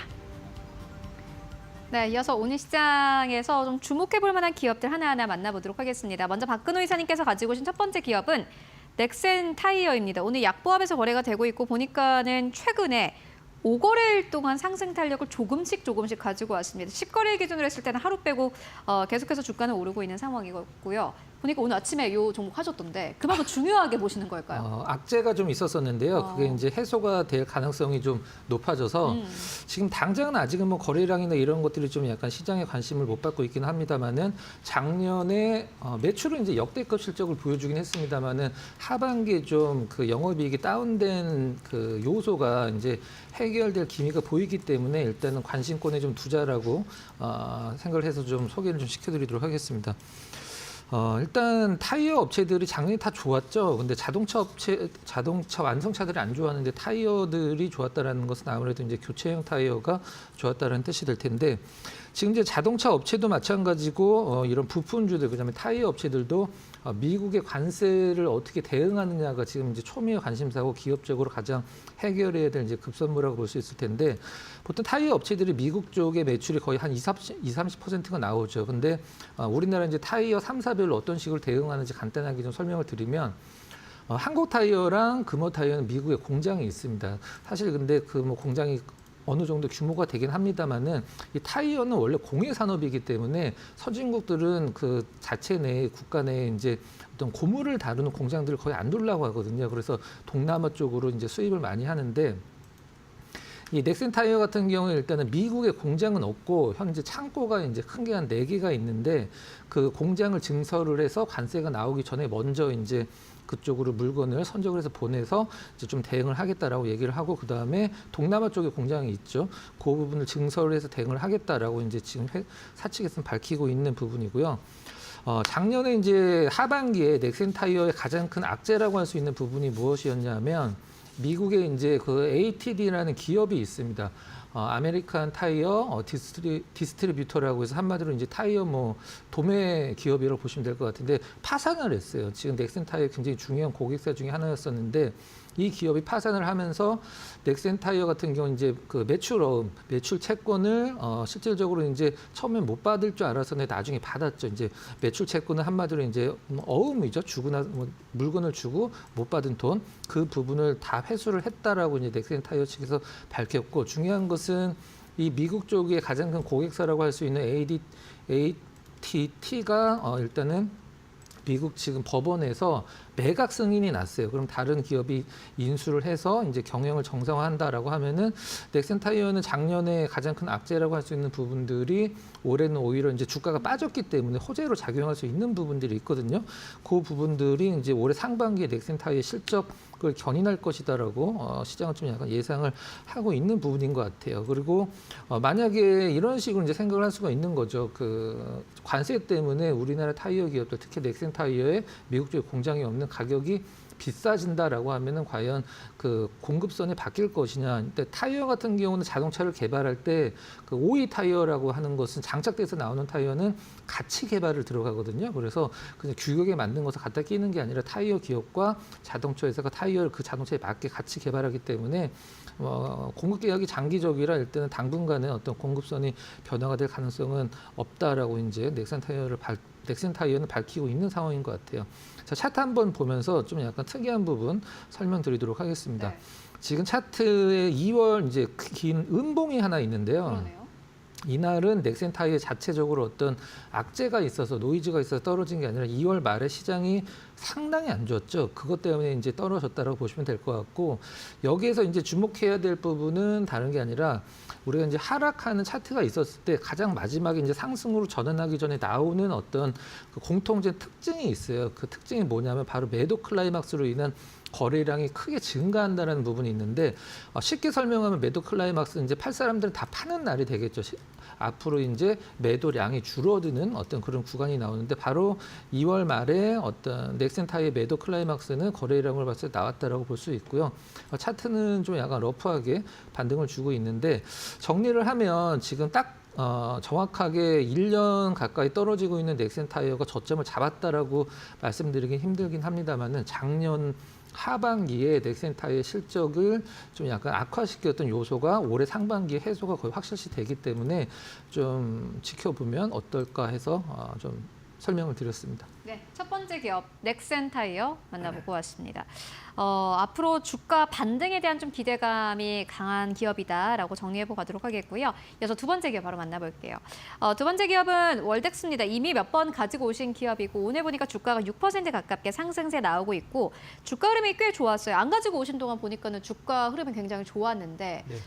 리뷰 차원에서 한번 들어볼까요? 네, 알겠습니다. AS 차원에서 한번 좀 말씀을 드려보도록 하겠습니다. 네 가지 종목을 같이 보셔야 되는데요. 제가 이제 얼마 전에 소개를 드렸던 TCK, 그다음에 하나머티리얼즈, 그다음에 오늘 이제 말씀드린 월덱스, 그다음에 KNJ 요 네 개의 기업이 같은 기업을 하고 있으면서 이제 경쟁을 하는 기업이에요.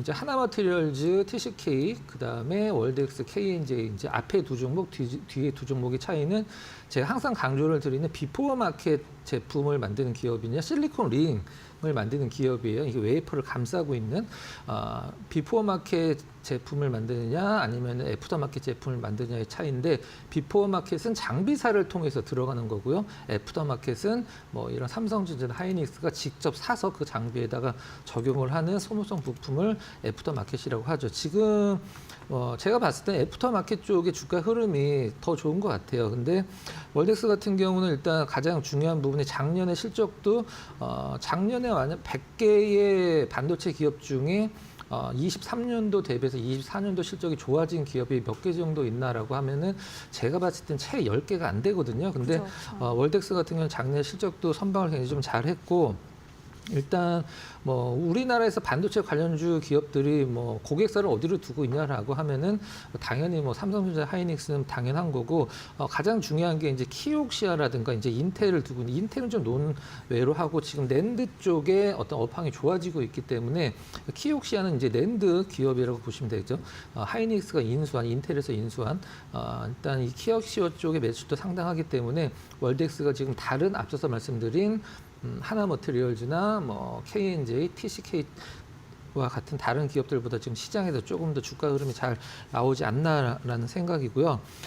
미국의 이제 지금 트럼프 대통령이 가장 강조를 하는 게 우리나라도 마찬가지고 TSMC도 마찬가지고 미국의 반도체를 빼앗아갔다라고 자꾸 표현을 하면서 미국의 반도체의 영광을 되찾아와야 된다라고 얘기를 하고 있는데 그렇다라고 하면 마이크론을 중심으로 해서 미국의 반도체가 성장을 한다라고 하면은 이 월덱스 같은 경우는 웨스트 코스트 쿼츠라고 이제 미국의 자회사가 있어요. 그 자회사가 실적에도 상당히 많은 도움이 되고 있거든요. 그 부분들이 이제 월덱스의 어떤 그동안의 주가 흐름을 레벨업 시켰던 가장 큰 부분 중에 하나가 이제 웨스트 코스트 쿼츠라는 기업인데 이 기업도 실질적으로 상당히 좀 모멘텀을 갖고 있는 상황이에요. 그리고 우리나라 기업들 작년에 전반적으로 실적 좋았던 기업들의 공통점이 있습니다. 공통점이 뭐냐면 중국 쪽으로의 매출이 상당히 많이 늘은 기업들이 그죠. 작년에 실적이 네, 다 그게 좋았어요. 포인트인 것 같아요. 네, 맞습니다. 그래서 월덱스도 이 중국 쪽으로의 매출이 상당히 많이 성장을 했기 때문에 조금 더 좀 지켜볼 가능성이, 지켜볼 필요성이 있는 것 같습니다. 차트를 좀 잠깐, 주봉 차트로 좀 약간 러프하게 좀 잔 흐름을 좀 걸러내서 보도록 하겠습니다. 일단 차트는 이제 저점 같은 경우는 작년 말에 일단 나왔다고 보시면 될 것 같고요. 22년도에 나왔던 저점까지 나왔는데 작년에 이제 실적 방어가 잘 됐는데 주가가 1년 동안 좀 약간 빠지는 모습을 좀 보여줬죠. 그래서 지금 올해 좀 약간 타이트하게 최근에 오르는 것은 가격적인 부담은 없다라고 보시면 될 것 같고 목표 가격 같은 경우는 일단 뭐 지금 시장에 대한 분위기가 먼저 좀 잡아줘야 되는데 월덱스 같은 경우에 이제 시장의 분위기보다도 그 좀 약간 독자적인 모멘텀으로 움직이는 흐름을 좀 보여주고 있어서 조금 더 윗단을 한참 좀 열어놓을 필요성이 있을 것 같아요. 이제 저한테 월덱스의 어떤 목표가를 한번 설정을 해 보아라 그러면은 저는 작년에 일단은 한 중간 정도, 그러니까 하반기에 빠진 거는 사실 월덱스의 문제가 아니라 어떤 시장 자체의 문제였다라고 봤을 때 하반기에서 약간 좀 아래 가격인 뭐 한 23,000원, 5,000원 사이 구간 정도까지는 뭐 큰 무리가 없지 않나라는 생각을 하고 있고요. 사실 그 윗단도 더 보이긴 합니다만은 단기적으로는 일단 작년 하반기에 고점 정도 되는 한 가격 정도 보시면 된다. 이렇게 좀 말씀드리도록 하겠습니다. 네, 월덱스 만나보고 왔습니다. 오늘도 6% 가깝게 상승세 2만 원대에서 거래가 되고 있는데 단기적으로 봤을 때도 2만 3천 원대까지 약 10%보다 조금 더 룸 열려 있다라는 의견 전해주셨으니까요. 가격 전략 세워보실 때 함께 참고해보시면 좋을 것 같습니다. 지금까지 박근호 이사와 함께 이야기 나눠봤습니다. 말씀 고맙습니다.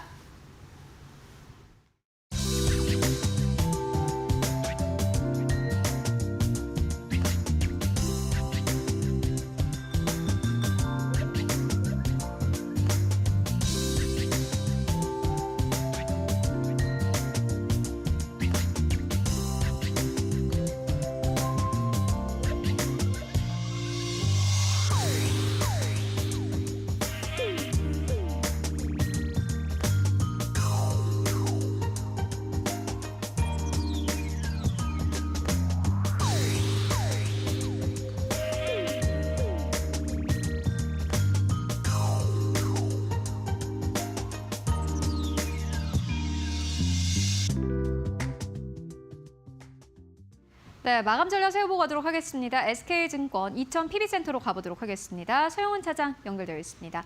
안녕하십니까? 네, 안녕하세요. 네, 차장님 오늘 시장 마감 상황은 어떻게 보고 계십니까? 네, 오늘 뭐 미국 증시 조정을 좀 받았음에도 불구하고 코스피 시장을 중심으로 해서 좀 상승이 나왔다라는 점에서는 상당히 좀 긍정적인 흐름이라고 좀 볼 수 있겠습니다. 사실 최근 원달러 환율이 상당히 좀 강하게 좀 튀었기 때문에 외국인 수급에 있어서 상당히 좀 불리한 상황 속임에도 불구하고 오늘 코스피 시장에서는 3,700억, 선물 시장에서는 5천억 이상 매수가 좀 들어온 모습이라고 볼 수 있겠고요. 특히나 지금 선물 옵션 미결제량을 봤을 때 미결제 증감률이 증가했다는 점을 감안해 본다라면 지금 현재 외국인들의 선물 매수세는 뭐 네이키드 상방 쪽을 좀 포지션을 취하면서 들어오는 물량이라고 좀 볼 수가 있겠습니다. 이렇기 때문에 지금 코스피 총 상위 종목들 위주로 해서 상당히 좀 강한 상승세가 이어지고 있다라고 좀 판단을 하고 있고요. 이로써 지금 미국 시장이 흔들리는 상황 속에서도 좀 견조한 흐름들을 보이고 있다는 점을 감안해 보면 다시 한번 정고점 자리 2680선을 좀 시도하는 흐름들이 좀 이어질 수 있을 것으로 예상이 되고 있습니다. 반면에 코스닥 같은 경우에는 상대적으로 좀 대형주 쪽으로 좀 수급이 쏠리다 보니까 좀 소외되는 현상들이 나타나 주고 있는 상황 속이지만 코스피 시장이 기술적으로 좀 쉬어가는 자리에서는 코스닥도 좀 순환매로서 좀 받아들여질 수 있지 않을까라고 좀 전망을 하고 있습니다. 네, 오늘은 코스피 시장이 확실히 좀 탄력을 받아가는 그러한 장입니다. 그렇다면 오늘 시장에서 또 어떠한 기업을 보실지 궁금한데 최근에 풍산에 대한 투자 의견 전해주셨는데 오늘 또 급등 흐름이 나오고 있습니다. 오늘은 어떠한 기업 보고 계십니까? 네, 맞습니다. 풍산 같은 경우에도 뭐 오늘 상승세가 상당히 좀 강하게 나오고 있지만 뭐 추가적인 상승도 기대해 볼 수 있을 것으로 예상이 되고 있고요. 오늘 제가 관심 있게 보고 있는 종목은 뭐 지난번에 소개해드렸던 종목이지만 뭐 대표적인 삼성전자 계속해서 말씀드리고 있습니다. 오늘 삼성전자가 주주총회를 통해서 뭐 지금 현재 M&A 확대할 것이다라는 발언들도 나왔고 혁신에 대한 얘기 부족하다라는 점에 대해서 인정을 하고 이 부분에 대해서 좀 변화를 가져올 것이다라고 발표를 했습니다. 최근 삼성전자의 경우에는 외국인 수급이 3거래 연속으로 좀 들어와 주고 있고 특히나 지금 공매도 재개를 앞두고 있는 상황 속에서 외국인 수급이 대형주를 중심으로 들어오고 있다는 점을 감안해 보면 삼성전자의 자체적인 모멘텀이 아니라 하더라도 패시브 자금을 통해서 좀 추가적인 상승은 좀 나올 수 있을 것으로 예상이 되는 만큼 삼성전자도 지금 현재는 관심권에 두셔야 되지 않을까라고 생각을 하고 있습니다. 네, 이미 이제 삼성전자 5만 원대 초반일 때부터 계속해서 투자 의견 전해주신 바 있는데요. 계속해서 관심 있게 보자라는 의견을 정리해보고 가도록 하겠습니다. 말씀 고맙습니다. 네, 감사합니다. 네, 장 마감 동시효과 구간에 들어와 있습니다. 마감의 기술 함께 하실 시간입니다. 오늘은 SCTV 이민 전문가 모셨습니다. 어서 오세요. 네, 안녕하세요. 네. 미국의 GTC 불구하고 미국 증시 약세 마감했던 거에 비하면요. 오늘 코스피는 그래도 꽤 야무진 것 같습니다. 네. 오늘 시장 어떻게 보셨습니까? 뭐 야무지다는 표현이 딱 맞을 것 같아요. 그 정도로 시장이 굉장히 좀 스마트해졌다라고 보시면 될 것 같습니다. 뭐 크게 밀리지도 않고 뭐 미국장의 영향 때문에 크게 뭐 떨어질 거다라고 생각을 하시면서 아마 오전장에 많이 들어오셨을 것 같은데 뭐 어제도 제가 언급을 한번 드렸지만 GTC 관련돼 가지고는 퍼포먼스가 크게 있을 것 같지 않다라고 말씀을 드렸어요. 왜 그러냐면 뭐 엔비디아가 앞으로 계속해서 떨어질 거다라고 말씀을 드린 게 아니라 결국에는 엔비디아가 GTC에서 어떠한 퍼포먼스를 내기는 상당히 힘듭니다. 뭐 실적 발표를 하는 자리도 아니고요. 그냥 신기술에 대해서 우린 이거 하고 있다라는 건데 결국엔 시장에서 예측했다시피 뭐 루빈이라든지 블랙웰의 그 다음 호환성인 블랙웰 울트라라든지 뭐 당연히 아는 얘기들이 나왔기 때문에 엔비디아 관련된 종목들은 어느 정도 조금 조정을 받을 수밖에 없었다라는 게 오늘 극명히 보여집니다. 일단은 삼성전자의 강세가 상당히 눈에 띄고요. 하이닉스도 원래 약세를 띄다가 양봉으로 바뀌어졌다라는 점이 상당히 우리 시장이 좀 안정감을 좀 되찾았다라고 보여지고 결국엔 오늘 삼성전자 주주총회가 아침 9시 수원에서부터 열렸는데 뭐 특별한 내용은 조금 더 찾아봐야 알겠지만 결국엔 삼성전자가 M&A를 좀 적극 활용하겠다라고 얘기를 하고 있습니다. 요거는 아마도 시장 투자자님들에게 좀 힌트가 돼야 될 것 같아요. 어떻게 봐야 되냐면 M&A 하니까 레인보우 로보틱스 쪽을 봐야 되냐? 라고 하면 저는 그거에 대한 반대입니다. 보시면 삼성전자 지분이 어느 정도 들어가 있는 기업들이 몇 개 종목들이 있어요. 반도체 장비 종목들, 소재 종목들 이런 것들이 있으니까 좀 찾아보시면 그러면 여기서 지분을 좀 늘린다는 얘기인가? 요게 좀 힌트가 될 수 있습니다. 그래서 그 부분을 좀 체크를 해주셔야 될 것 같고 결국엔 일단은 오늘은 전체적인 주가 패턴이 괜찮아요. 근데 아직은 시장 자체가 반도체 위주로 좀 움직이고 있다라고 생각을 해주시면 될 것 같습니다. 우리나라의 전체적인 종목에서요. 반도체 비중이 차지하는 비중 자체가 굉장히 큽니다. 한 30%에서 40% 정도 되는 걸로 보시면 될 것 같은데 뭐 삼성전자 하이닉스만 보더라도 코스피 200에서 한 35%를 가져가고 있으니까 결국엔 삼성전자 하이닉스 향해 반도체 소재 부품 장비주들도 같이 또 끼워 넣는다면 이렇게 오늘처럼 반도체 종목들이 같이 좋아지면서 지수가 같이 선순환 된다라는 거는 상당히 좀 좋은 소식이 아닐까라는 생각이 들고 그에 반면에 오늘 좀 떨어진 테마를 좀 본다면 조선, 방산, 로봇 이런 것들이 좀 떨어졌거든요. 안 좋아서 떨어진 게 아니라 비싸기 때문에 떨어지는 겁니다. 조선에서도요. 여러분들 정말 뭐라 그래야 되나 제비뽑기란 표현이 조금은 좀 이상하게 들릴 수 있겠지만 조선에서도 정말 똘똘한 친구들을 찾으셔야 된다는 거예요. 조선이 다 같은 조선이 다 올라가는 게 아니라 조선 쪽에서도 방산 쪽에 올라갈 수 있고요. 조선 쪽에서도 FLNG라고 하죠. 현재 알래스카 LNG 사업과 관련된 FLNG 쪽이 좀 올라갈 수 있기 때문에 그냥 컨테이너선만 만드는 조선 쪽에 대해서는 앞으로는 제가 봤을 때 주가에 추가 상승력은 없다라고 보시면 될 것 같고 로봇주들도 많이 떨어지고 있죠. 굉장히 많이 경고를 드렸던 것 같습니다. 왜 그러냐? 조선이나 방산 쪽은요. 오히려 괜찮아요. 로봇보다. 왜냐? 실적이 나와주니까. 근데 로봇 같은 경우는요. 실적이 개선이 전혀 없습니다. 실질적인 레인보우 로보틱스 같은 경우만 보더라도 대장주라서 레인보우 로보틱스를 말씀을 드리면 실적이 나오지 않는데 그냥 뒷배에 삼성전자가 있으니까 위쪽으로 올라간 거예요. 그렇기 때문에 만약에 3월 마지막 주에 공매도가 재개가 된다면 이런 것들은 숏 커버링으로 분명히 피해가 갈 수 있는 종목이지 않을까라고 조심스럽게 좀 예측을 해드리는데 역시나 계속해서 주가가 뭐 밀렸다가 다시 올라가고 밀렸다가 다시 올라가고 있긴 합니다만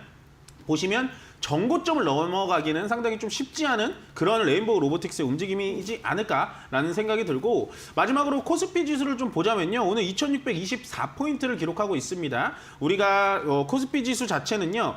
일단은 올라갔을 때가 올해 2월 달에 좀 급등을 보여줬는데 그때는 선물 지수의 힘으로 올라갔다면 지금은 외국인의 현물 그러니까 주식을 사는 매수의 힘으로 올라갔다라고 체크를 해주신다면 결국엔 2월 달에 올라갔던 급등보다는 3월 달에 올라가는 지금 현재 2600포인트 이상을 가는 흐름이 훨씬 더 건강한 흐름이다라고 마무리해드리면 좋을 것 같습니다. 네, 좋습니다. 그래도 건강한 흐름이다라고 정리해 주셨고 오늘 조정받고 있는 조선 로봇 섹터 관련해서 의견 그리고 앞으로 대응 방안까지 제시해 주셨습니다.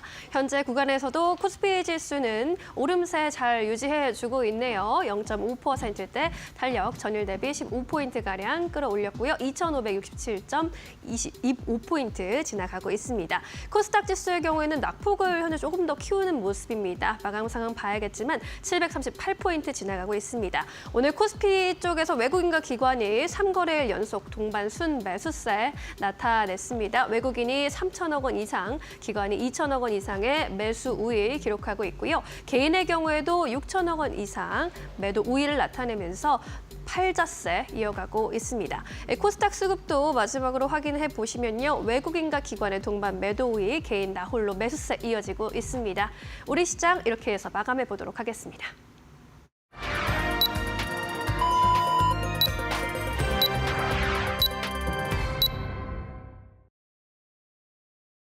네, 3월 19일 수요일장 모두 다 마무리가 됐습니다. 여러분들 오늘도 고생 많으셨습니다. 시장의 흐름은 오늘은 약간 엇갈렸습니다. 코스피는 긍정적이었지만 코스닥 쪽에서는 좀 거래 대금이 빠져나갔는데요. 다만 이 와중에서도 긍정적인 포인트를 조금 더 찾아보자면 외국인 수급이 될 것 같습니다. 코스피 안에서 다시 한번 외국인 투자자들은 4천억 원 가깝게 담았습니다. 기관 투자자들도 역시나 마찬가지로 코스피 안으로 계속해서 돈을 싸들고 오고 있는 그러한 상황입니다. 그렇다면 오늘 시장 지수는 어느 정도에서 마감했을까요? 마감 지수 상황 바로 만나보시죠. 네, 코스피 보시다시피 2600선 위에서 여전히 움직이고 있습니다. 0.6%의 상승세 2628선에서 거래 마감했습니다. 오늘 장중한 때는 2640선을 뚫어내기도 했는데 결국에는 약간의 상승폭을 좀 내어주면서 거래를 마감한 게 특징이라고 할 수 있겠고요. 코스닥은 1% 가깝게 하락세 보였습니다. 거의 시장이 시간이 지나면서 계속해서 좀 빠지는 양상을 보여줬는데요. 738선에서 오늘 종가 형성했습니다. 그렇다면 대형주들의 흐름은 어땠을까요? 1위권부터 5위권까지를 함께 만나보시죠. 네, 코스피가 이렇게 계속해서 2600선 위에서 순항 중일 수 있는 것은 결국엔 삼성전자의 힘입니다. 오늘 삼성전자가 다시 한번 상승 탄력을 보였습니다. 이번 주 들어서만 거의 10% 가깝게 상승 탄력을 받아가고 있는데요. 1.5% 넘게 상승하면서 58,500원대까지 올라왔습니다. 삼성전자가 앞으로 외국인들의 수급이 들어오는지 그 연속성을 확인해 보시는 게 중요해 보입니다. 외국인 투자자들 거래 자금을 최근 들어서 삼성전자 쪽으로 좀 많이 넣고 있는 상황이고요. 외국인과 기관의 쌍끌이 매수가 나오고 있습니다. SK하이닉스도 1% 상승세 20만 5천 원대에서 종가 형성했고요.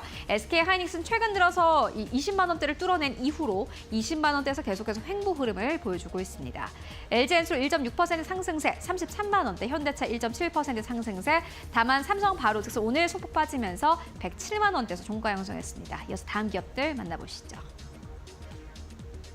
네, 6위권부터 10위권까지 우선주 1.4% 상승, 기아가 0.7% 상승하면서 오늘 97,000원대에서 종가 형성했고 2회 기업들이 약간 약했습니다. 셀트리온, 한화 에어로스페이스, 네이버까지 모두 다 약했는데 다만 한화 에어로스페이스 최근의 상승폭 좀 생각해 본다면은 오늘의 시장의 조정은 어떻게 보면 굉장히 얕은 폭의 조정입니다.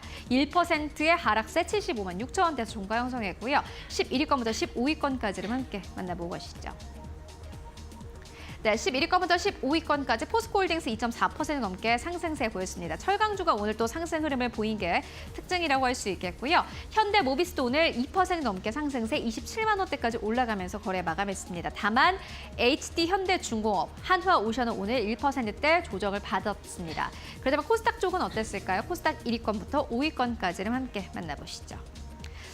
오늘 좀 안타까운 게 코스닥 쪽이 아닐까 싶습니다. 알테오젠 사실 어마어마한 호재임에도 불구하고 주가 자체는 최근 들어서 어느 정도 좀 상방이 좀 막힌 흐름을 보여주고 있는데 오늘 무려 5%가 넘게 빠졌습니다.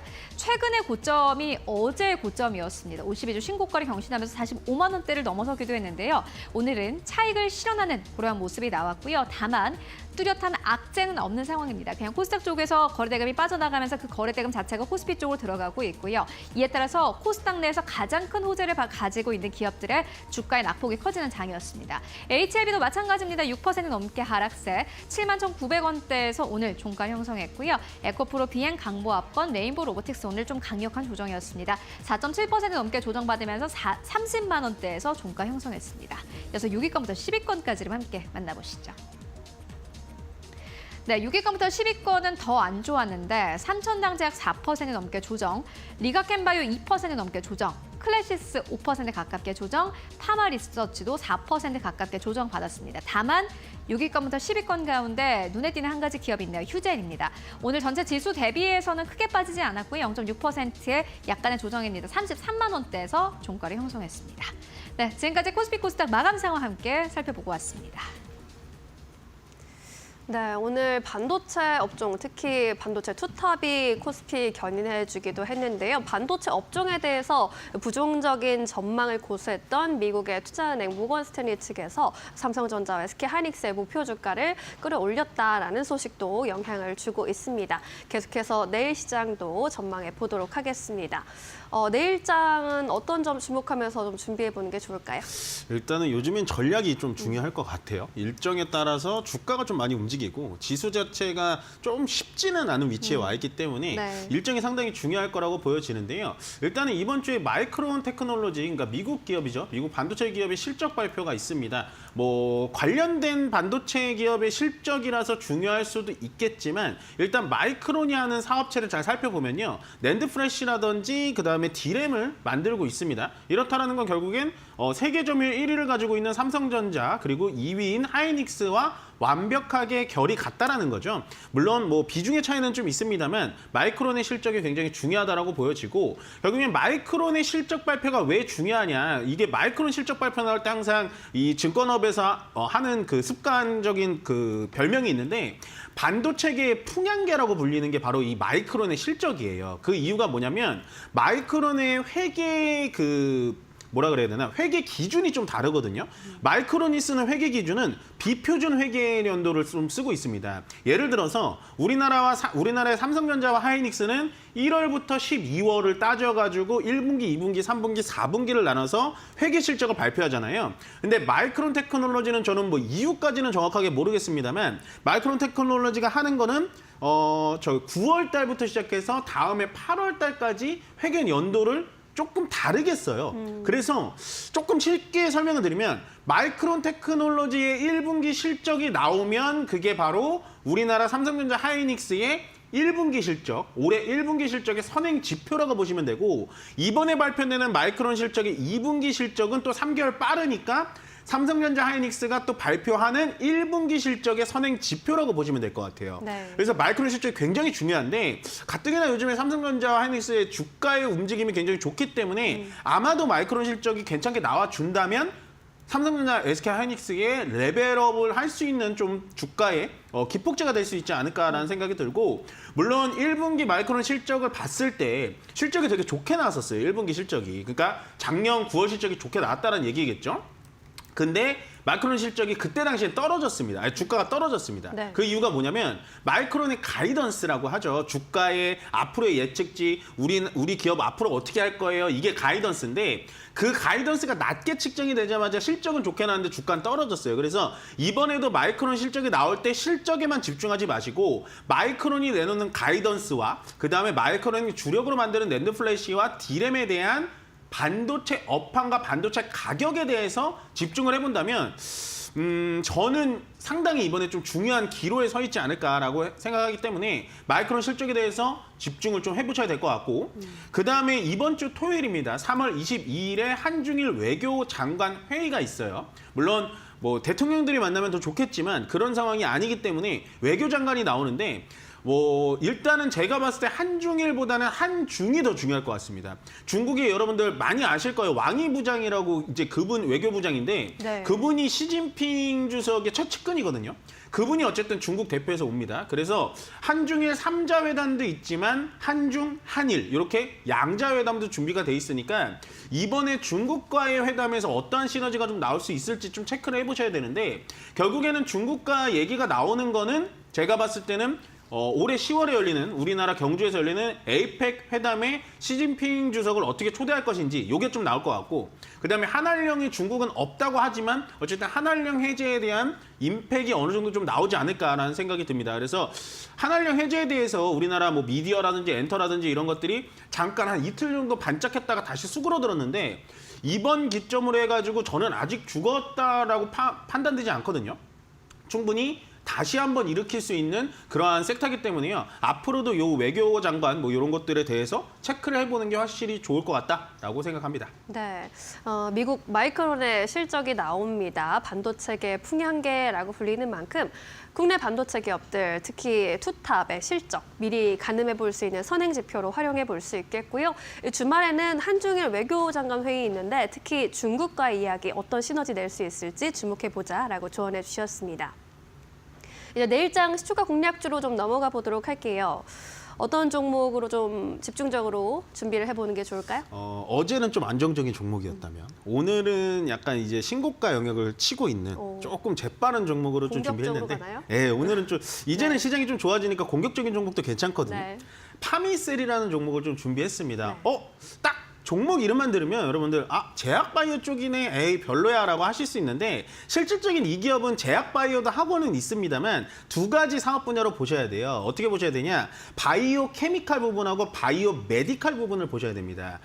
첫 번째로 바이오 케미칼 부분, 그러니까 바이오 화학 쪽이 파미셀의 가장 중추적인 역할을 한다라고 보시면 되는데 이 업체가 뭐하냐? CCL의 핵심 소재인 레진과 경화제를 생산합니다. 좀 어렵죠. 근데 이 CCL이라는 게 뭐냐면 말 그대로 구리 박판을 얇게 막 세워가지고 만든 기판이라고 보시면 돼요. 더 쉽게 말씀드리면 이 기판을 두산전자 비지에 납품을 하면 그 두산전자 비지가 또 구리 박막을 만들어가지고 엔비디아에 납품을 해요. 그러면 엔비디아의 블랙엘이 잘 팔리게 된다면 결국엔 파미셀의 이 레진과 경화제의 그 실적이 점점 올라간다라는 거죠. 근데 잘 모르세요. 이거 자체를 그냥 셀자가 들어가니까는 이렇게 구리방막 쪽, CCL 쪽 잘 모르시는데 결국에는 엔비디아에 또 연관된 종목이라고 보시면 될 것 같습니다. 네.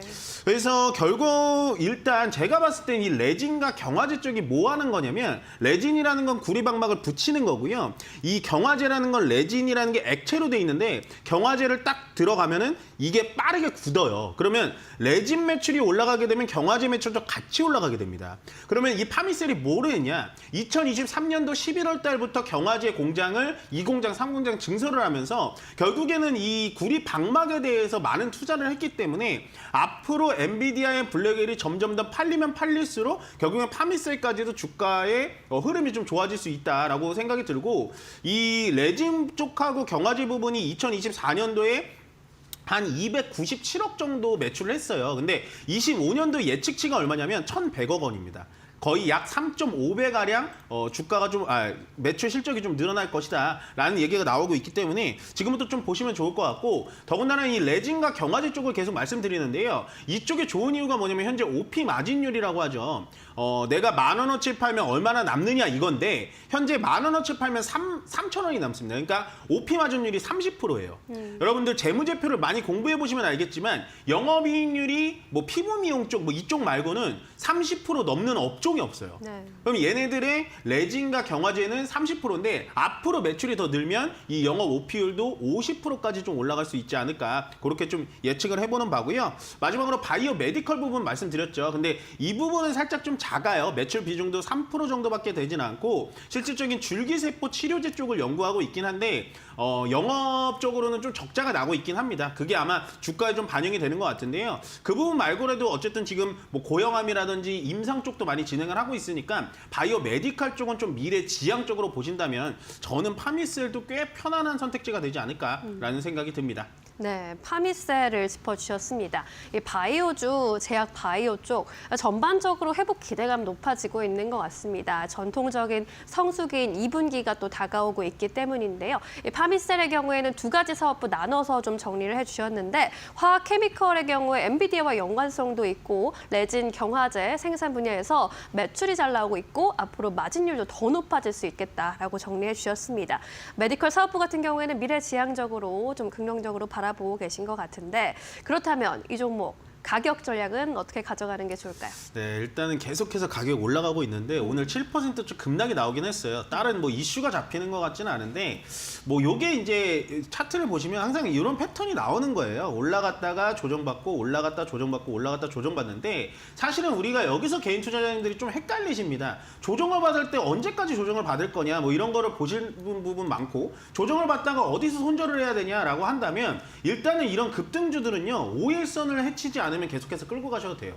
물론 오늘 5일선을 약간 침범을 했습니다만은 밑에 21선하고 11선이 아직 남아있기 때문에 충분히 가능성이 있고요. 지금 보시면은 그냥 신고가 영역으로 위쪽으로 쭉 올라가는 것 같잖아요. 얘를 주봉으로 본다면 우리가 2년 전 가격으로 이제서야 돌아온 거예요. 바닥에서부터. 그렇기 때문에 일봉으로 봤을 때는 가격이 부담스러워요 하실 수는 있겠지만 주봉으로 볼 때는 전혀 부담스러운 가격이 아니기 때문에 충분히 가능하다라고 보여지고 일단은 손절가는 좀 빡빡하진 않게 드릴게요. 9,500원 정도 손절가 잡으시면 될 것 같고요. 목표가는 저는 좀 높게 잡겠습니다. 이번에 돌파하면 15,000원 상단까지 보실 수 있으니까 꼭 요 박스권 안에서 이 종목 대응하시길 바라겠습니다. 네, 파미셀에 대한 기술적인 분석도 꼼꼼하게 도와드렸습니다. 현재 주가 그렇게 부담스러운 수준은 아니다라고 보고 계신 것 같네요. 목표가 15,000원, 손절가 9,500원 꼭 기억해 보시죠.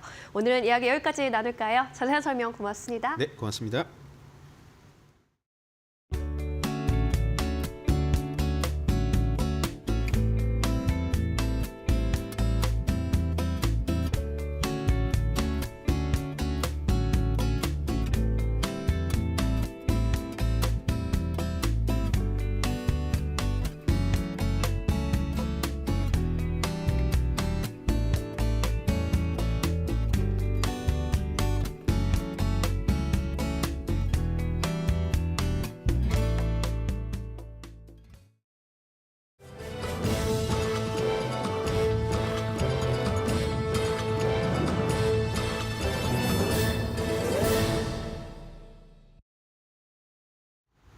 계속해서 이데일리 TV 뉴스 전해드립니다.